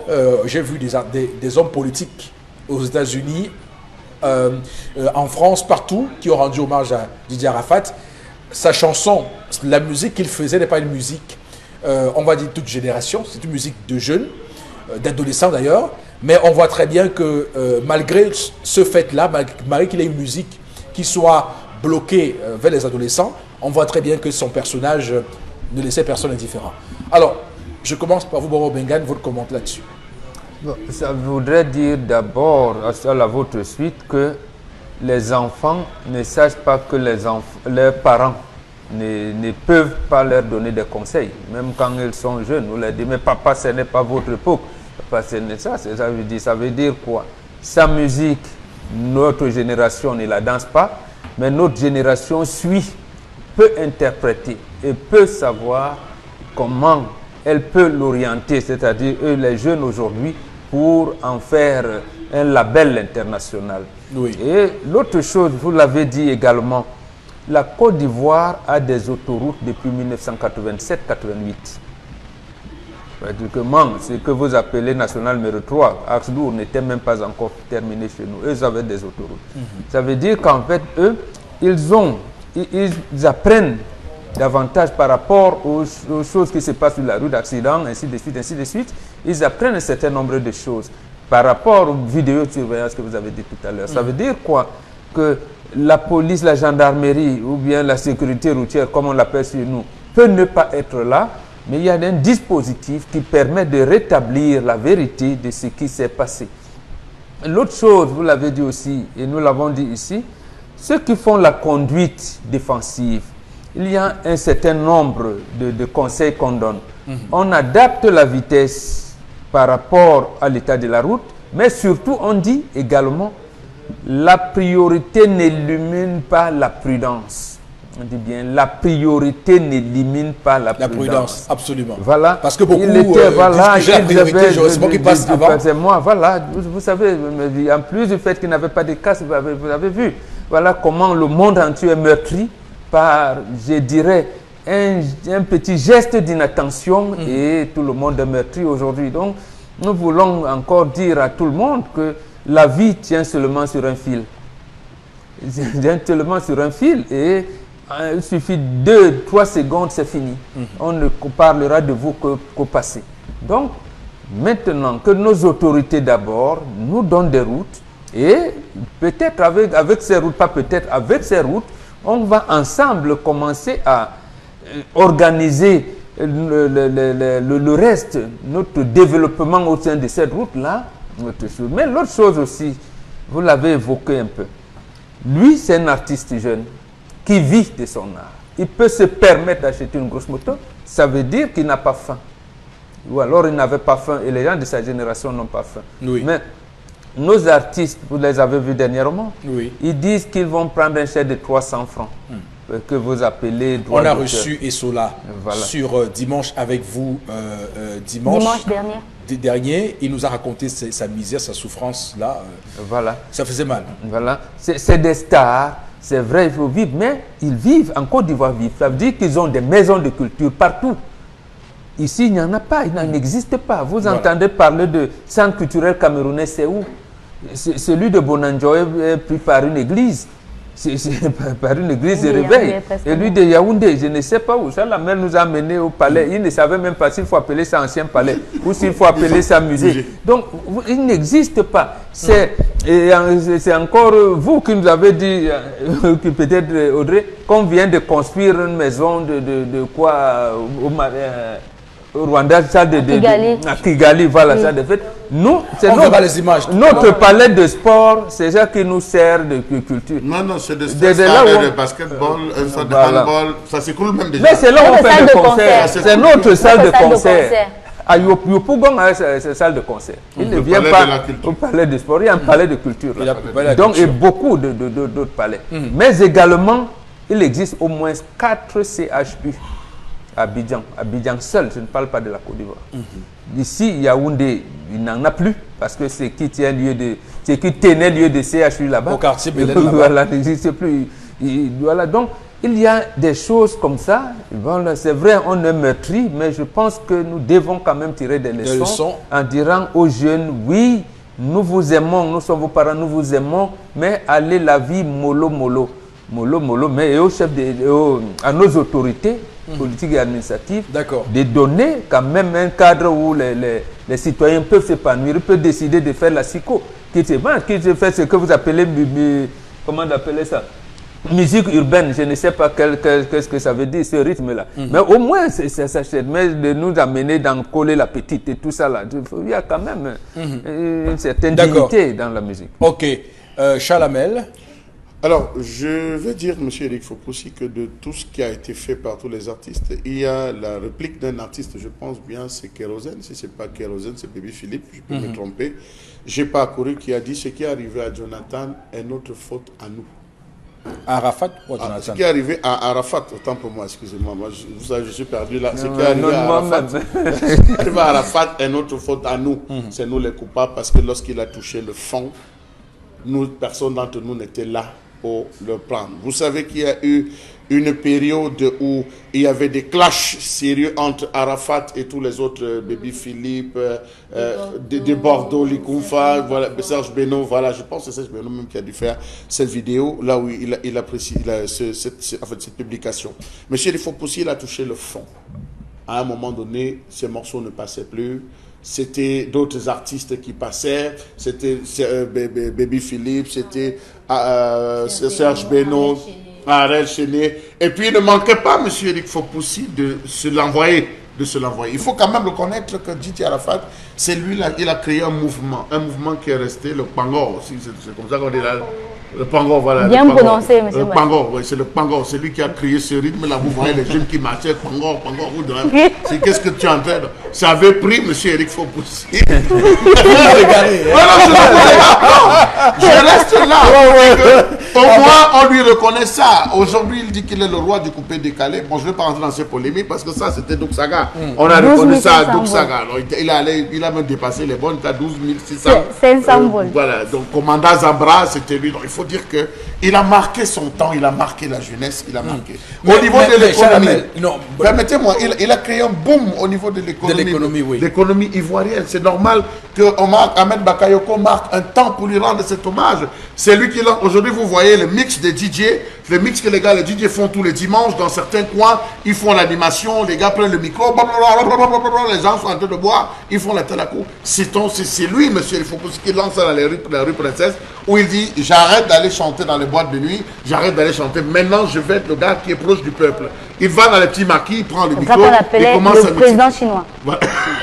Ah, c'est pour ça qu'on l'appelait. Voilà. Oui, parce que ses fans sont comme la Chine populaire. Voilà, oui. Donc, le gars, il quitte, il descend, il dit que je vais à Nebel. Donc, il quitte, je vais à Nebel. Il arrive à Nebel, monsieur Eric Fopoussi, il trouve un bar, il dit au gars, tu as de quoi mixer, il prend le micro. Il lance en moins de 30 minutes tous les jeunes du quartier, tout ça, et il faisait la recette. Voilà ce qu'il a improvisé. Il est venu à Douala, il y a eu plusieurs fois ces clashs ici à Douala. Il a organisé des clashs avec Fali Popa, il a organisé des clashs avec Roga Missine, où il dit à Roga, je vais venir te gagner chez toi, à RDC, je veux venir te gagner. Il arrive, on organise, il dit, bon, moi je vais jouer la batterie. Il va à la batterie, il dit, je ne suis pas seulement un petit musicien, je joue la batterie, il joue la batterie. Roga va, il dit, je joue la batterie, après il dit, je joue la guitare. Donc, vous voyez un peu ça. Il a créé l'émulsion, il a donné l'envie au gars de rêver. Ça, je lui tire un coup de chapeau parce qu'il a pu créer. Donc, au niveau de l'économie, je peux vous assurer que ce gars, il a tiré comme Douk Saga, quand même la Côte d'Ivoire en haut, parce que plusieurs fois, il a eu à représenter la Côte d'Ivoire. Et c'est vrai qu'il s'exprimait dans un langage, vraiment, que lui seul connaissait, avec les gens de certains églises, le parlant en langue. Il avait une langue particulière. Il était compris par tous les jeunes, vraiment. Ça, c'est encore l'une de ses touches. L'autre chose, c'est l'incivisme, M. Eric Fopoussi. Parce que là, on voit quand même un acte d'incivisme.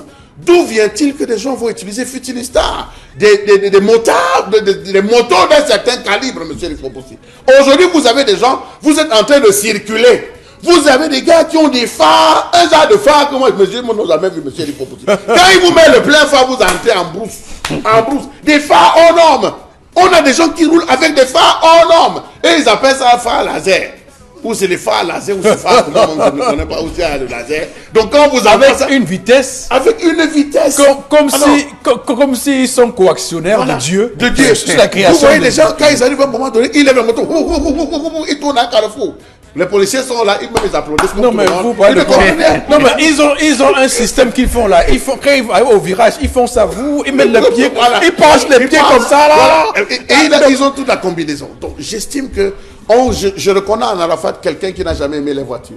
Il n'a jamais aimé les voitures, il a toujours aimé les gros bolides, les grosses motos et tout le consort. On devait véritablement encadrer cela, M. Eric Fopoussi, encadrer ce système. Ça n'a pas été le cas. Et c'est pareil pour ce qu'on vit ici au Cameroun. D'accord.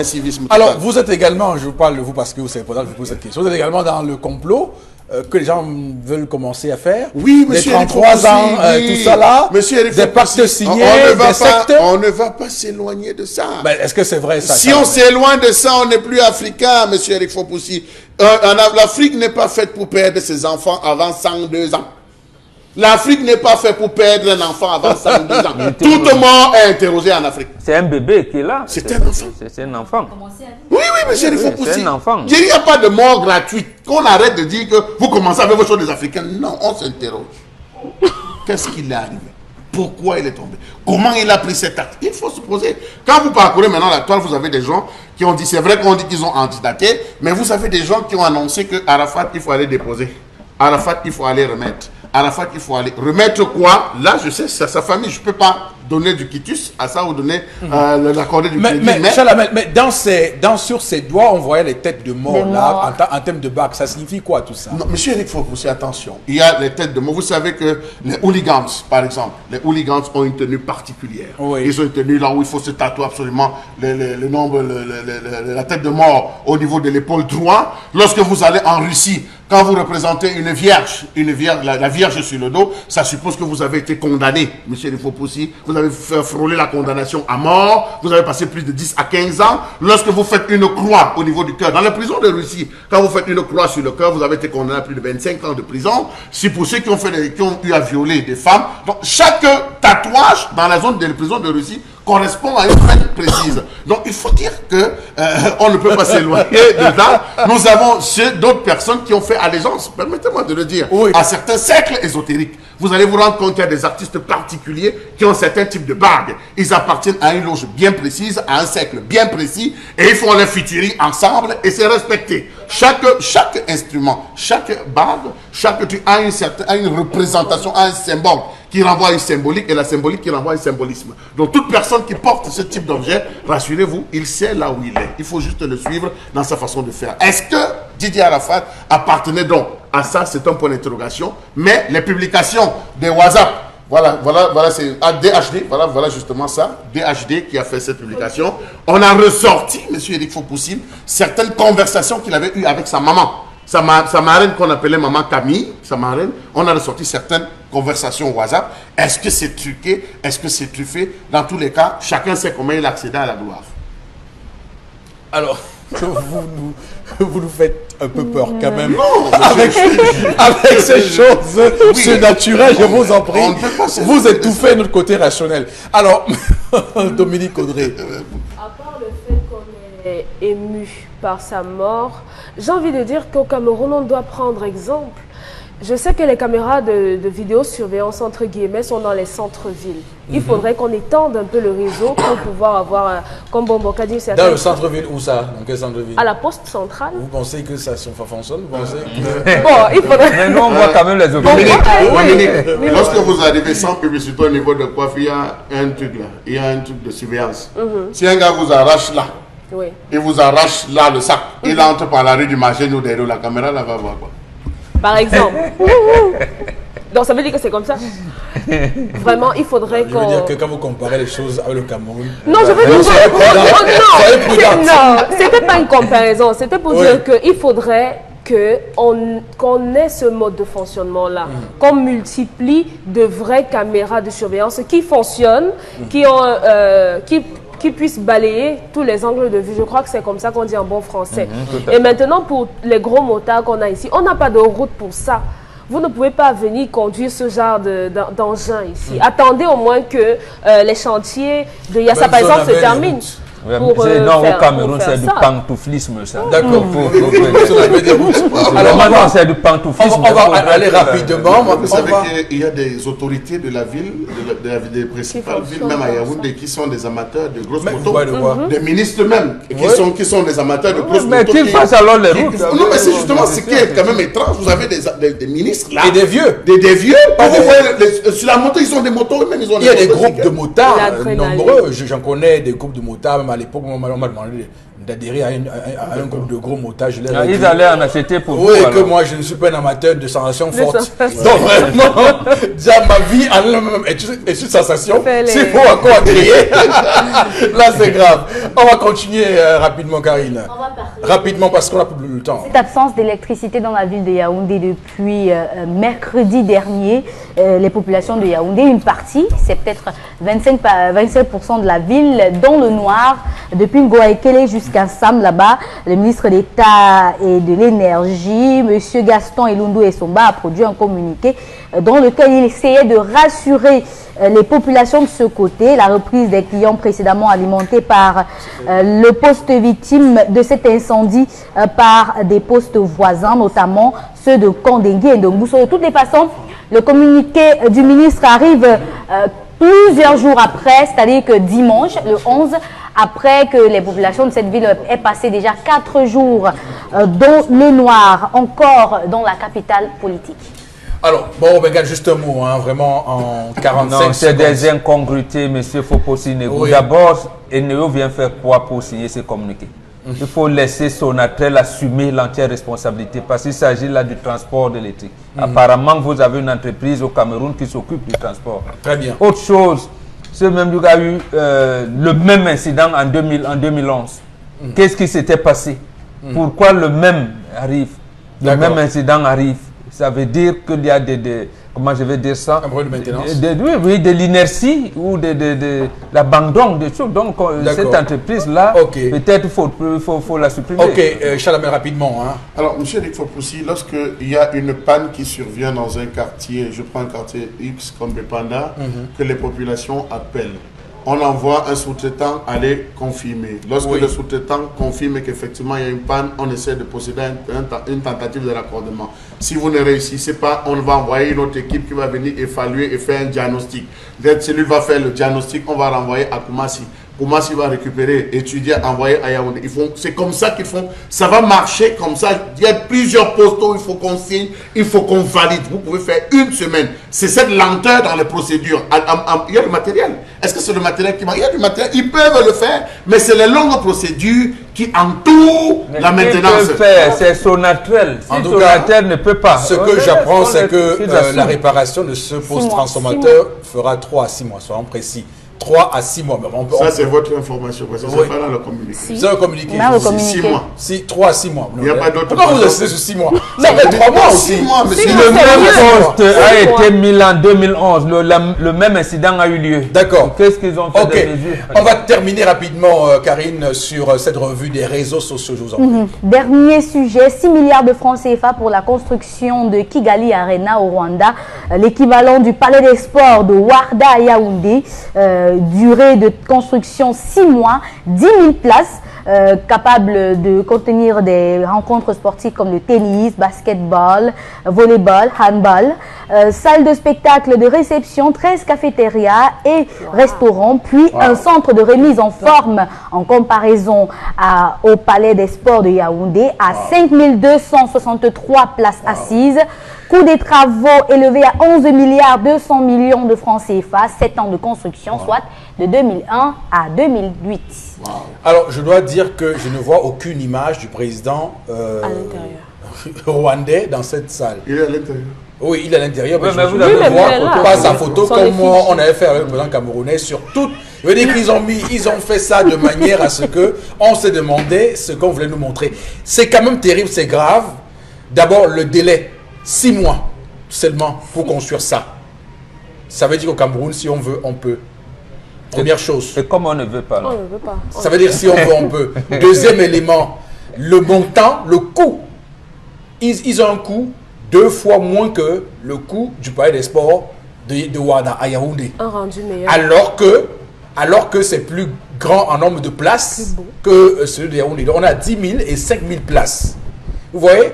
Donc, sincèrement, on a beau nous dire ce qu'on veut nous dire dans ce pays, nous sommes quand même en droit, en tant que citoyens, de nous interroger sur comment ce pays est gouverné, sur comment ce pays est géré. Nous sommes tous des Camerounais, sauf si on nous refuse à nous autres d'être des Camerounais. Nous sommes tous des Camerounais, on voit comment d'autres personnes font ailleurs. Pourquoi chez nous, on doit se contenter de la médiocrité? Pourquoi chez nous, on doit se contenter du nivellement par le bas? Pourquoi chez nous, on doit toujours prendre l'exemple de ceux qui font moins bien que nous et pas ceux qui font plus que nous? À un moment donné, quand même, lorsque dans une classe, lorsqu'on a 7 de moyenne, on ne se compare pas à celui qui a 6 de moyenne. On veut atteindre celui qui a eu 19 de moyenne. Ouais, J'avais- tout à En fait. tout en restant Ne premier. prenez pas comme moi. Moi, je me comparais au début. J'étais le premier des Voilà. Non, le jour où le Oui. chef de l'État est venu inaugurer le palais de sport, il avait plus, il était bloqué, il ne pouvait pas sortir. Parce qu'il y avait une inondation. Voilà. Voilà, rassurez-moi, il y a l'opposition au Rwanda. Oui. Voilà, bon. Comprenant, comprend. Ce que je veux dire, c'est qu'aujourd'hui au Cameroun, malheureusement, on a l'impression que quand on construit un hôpital de référence ou bien quand on fait une route, c'est qu'on fait un don aux Camerounais. Non, c'est notre droit. On est en droit d'avoir ce genre de structure. On est en droit d'avoir ce genre d'infrastructure. Donc je pense qu'encore aujourd'hui, c'est même une fessée que le Rwanda nous donne. Il faisait vraiment. En tout cas, c'est... Oui, c'est une claque. Donc, il faisait ça par rapport au Cameroun. Non, non. Il nous donne leçon. Bon, ce qui est certain, c'est que connaissant le président rwandais, il ne ferait pas ça pour le Cameroun. Il le fait pour son pays. Il aime. Quand on voit ce monsieur, on sent qu'il aime son pays profondément. Absolument. Et qu'il a envie de mettre son pays sur la carte du monde entier. Absolument. Oui, Charles. Juste ajouter avec votre permission, M. Eric Fopoussi, que au vu de la violence qu'il se répandait, parce qu'il y a eu plusieurs cas de violence, on a vu en Tanzanie, on a vu une partie, il a instauré au Rwanda, M. Eric Fopoussi, les empreintes. C'est-à-dire lorsque vous venez vous inscrire, on prend vos empreintes. Donc dans votre salle de classe, pour empêcher des enfants qui arrivent, il y a non seulement au niveau de tous les ports de scanner, et puis vous placez votre poing, votre pouce, pour vous faire identifier. Donc lorsque vous arrivez, vous mettez le doigt, ça dit voici Charles Hamel qui est entré, ça te scanne, tu entres, tu es en classe pour éviter, parce qu'il souhaiterait avoir un Rwanda 2025 où c'est des intellectuels. Voilà. Ils ont une vision pour l'éducation. Au Cameroun, En tout cas, ce qui est certain, c'est que c'est une grande claque. Moi, en tant que Camerounais, quand je vois ça, je me dis que le Rwandais n'est pas forcément plus intelligent que le Camerounais. Ça, loin de là. Et quand on voit comment ils ont fait 1500 ouvriers et des Rwandais qui ont construit ça. Au Cameroun, qu'est-ce qu'on a fait? On nous a laissé, et même la maintenance. Quand vous allez aujourd'hui au palais de Ouada, vous voyez tous les Chinois qui rôdent là. Ils font quoi là? On dit qu'ils font la Ils maintenance. font la maintenance.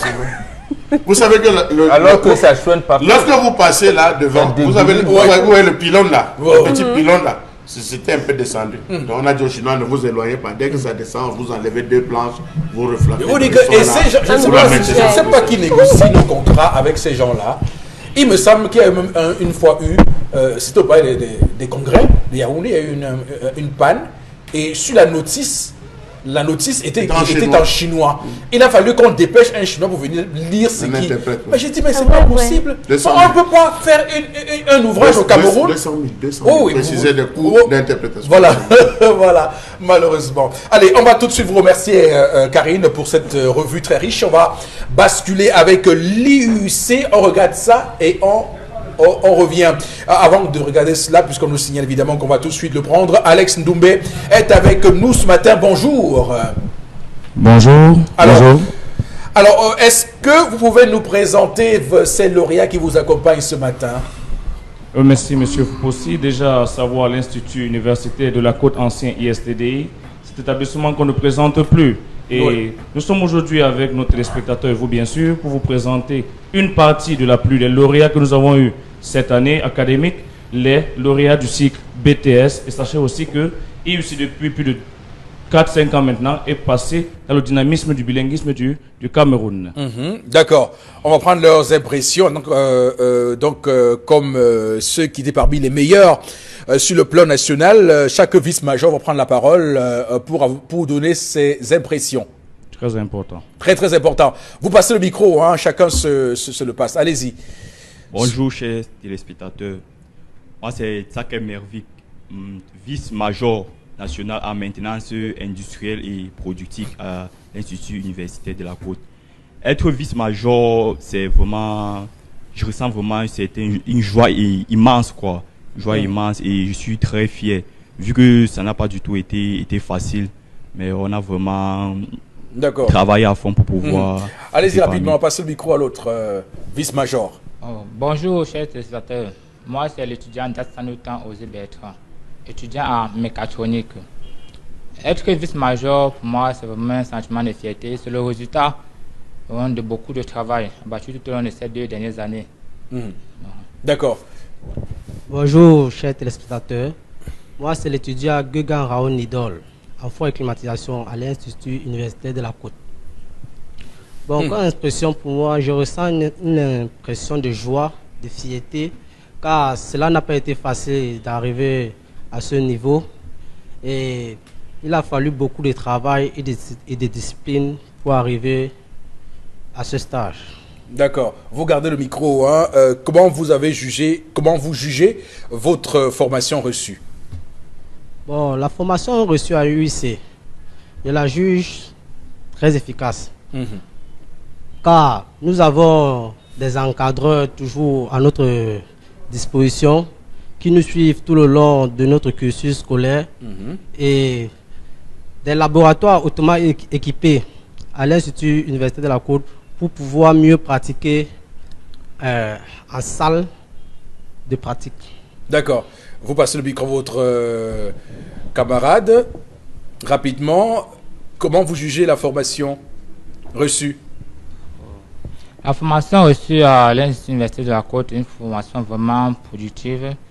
On a des encadreurs, des enseignants qui nous tiennent vraiment et on a la possibilité d'entrer les laboratoires et les ateliers au moment dont nous pouvons. C'est-à-dire peut-être même les week-ends, on a la possibilité d'y accéder. D'accord. À la fin, je crois que nous sommes quand même prêts pour entrer au milieu professionnel. Ainsi de suite. La formation reçue à l'Institut universitaire de la Côte a été de très bonne qualité, vu que pour moi, je suis dans une filière nouvelle, quoi. C'est une de première promotion en maintenance industrielle et productive.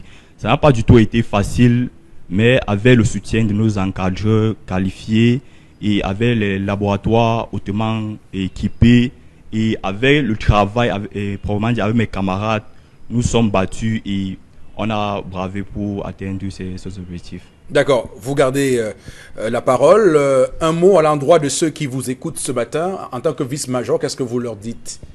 Pour tous ceux qui sont en train de suivre cette émission et pour tous ceux qui aimeraient suivre une formation en un métier plus précis, nous vous demandons de venir à l'Institut universitaire de la Côte pour pouvoir apprendre une formation hautement qualifiée. Vu que chaque année, il y a des nouvelles formations qui sont mises sur pied Et pour cela, nous vous demandons de venir vous inscrire à l'Institut universitaire de la Côte. Oui, passez le micro à votre suite, d'accord. Pour tous ceux qui nous suivent actuellement, surtout, il m'adresse surtout aux nouveaux bacheliers. Et il m'adresse surtout aux nouveaux bacheliers. Bon, ça ne serait pas vraiment facile de réaliser vos rêves, mais si vous en avez des rêves, ils se réaliseront via la porte de l'Université de la Côte. Voilà. Et enfin, un mot à l'endroit de tous ceux qui voudraient intégrer l'Institut universitaire de la Côte. Je conseillerais à tous ceux qui veulent apprendre un métier professionnel et qui souhaitaient réaliser leurs rêves de venir à UIC pour s'inscrire massivement. Et je conseille surtout les nouveaux bacheliers de venir nombreux pour s'y s'inscrire. on va avoir le mot de fin avec monsieur Alex. Hein? Merci, monsieur Foupossi. Vous avez tous suivi nos majors et depuis le mois passé, l'Institut universitaire de la Côte, je vous en prie, rime avec la pluie des majors, à savoir tout autour 37 majors et vice-majors pour les cycles BTS et HND. Et aussi savoir que l'Institut universitaire de la Côte ne laisse pas partir une autre partie du Cameroun, on parle des anglo-saxons. Since 2015, the institution turned purely bilingual, and we now call on all the Anglo-Saxon students, meaning those who have their GC advanced levels, arts or science, to integrate the diverse specialties we have, both in HND, Bachelor of Degree, Bachelor of Engineering with the University of Buea, to name just a few. D'accord. C'est situé où, vous nous rappelez, la répétition est la mère de l'enseignement? That's a fact. L'Institut universitaire de la Côte, ancien ISTD, il y a deux campus. Oui. Un campus principal basé à Lok-Bessou, Douala 5e, tout juste après Lok-Pom, et un campus annexe qui est au centre de la ville de Douala, à quoi, rond-point 4e. D'accord. Merci infiniment à vous. On va, madame, monsieur, poursuivre cette émission ou sortir de cette émission avec les messages que vous nous avez envoyés ce matin en réponse aux sujets, nombreux sujets d'ailleurs que nous avons développés sur ce plateau. Allez, Zikarine, rapidement. Je gagne ma vie avec la danse, tout ça grâce à Arafat. Aucun jeune de ma génération ne l'oubliera. Repose en paix, DJ Arafat. Pour moi, c'est incroyable. C'est un Camerounais qui dit ça? Oui. Bravo. C'est un Camerounais. Il dit qu'il n'oubliera jamais Arafat depuis Tchan. D'accord. Donc, il est danseur, il gagne sa vie avec Arafat. Très bien, en dansant. Enfin, il danse Arafat et il gagne sa vie. Il a dansé Arafat l'a inspiré. Maintenant, il fait sa danse. D'accord, ok. Bon, il n'est pas certain que ce soit ça, mais bon. Bah, puisqu'il gagne. Allez-y, Karine. J'ai été et je suis toujours choquée par le décès de ce prodige de la musique ivoirienne. Je rends vivement hommage à cette icône de la musique africaine qui est décédée. Alors, ils sont très nombreux, les hommages. Voilà, la police ne sanctionnait pas son incivisme routier, d'où ses folles vitesses. Yonke Olivier. Oui, c'est aussi une leçon. Absolument. Oui. Parce qu'il s'appelait Arafat, les policiers avaient peur de l'alerter pour dire c'est dangereux ce que vous faites, monsieur. Voilà. On aurait dû lui dire monsieur Huyon. Non, vous c'est ça son nom. Monsieur Huyon. On lui dit même moi, mon fils, vous êtes notre icône non protégé, vous faites si. Non, on risque même la moto pour un mois. Pardon? Non, mais on lui conseille les casques et tout. Voilà, absolument. Oui. J'ai des vidéos où Arafat prédit sa mort par accident. Je peux vous les envoyer. Doug Saga a été le créateur du coupé décalé et Arafat le roi. Hommage à ces deux grands chanteurs, Amadou de Garoua, qui nous écoutent. D'accord. C'est un véritable merdier, un pays qui prépare le Chan en 2020. Un pays qui prépare la CAN 2021, vraiment c'est honteux. Je m'interroge sur où va le Cameroun, je m'interroge sur que fait les membres du gouvernement camerounais, je m'interroge sur l'état actuel du Cameroun. Continuez à vous interroger, nous n'avons pas les réponses, ce qui est certain. Allez-y, Karine. Arafat n'est pas mort, son corps est en Bourmeka et son esprit à Baham. Un autre. Non, arrêtez de nous lire des messages, Karine. Qu'est-ce que vous faites là? Oh mon Dieu. Mais vous avez des messages, mais vous les filtrez. Un autre message qui nous parvient à l'instant. Mon point de vue par rapport à l'histoire du jour est le suivant. L'oncle des enfants gâte le terrain sans toutefois les maudire et rentre au village. Il doit maudire. Il doit maudire et il doit gâter le terrain. Merci. On va s'arrêter là pour aujourd'hui. Voilà, monsieur, passez une très belle journée. On va simplement vous donner rendez-vous demain lorsqu'il sera 10h. Surtout que Dieu bénisse le Cameroun, un pays qu'on aime beaucoup, qu'on aime tant. Ce pays, il faut que ce pays soit un grand pays dans le monde. Il faut que ce pays soit toujours en paix. Il faut que ce pays ait des dirigeants qui aient le patriotisme chevillé au corps. Et nous serons tous heureux parce qu'il faut être heureux lorsqu'on est dans un pays. Donc, à demain.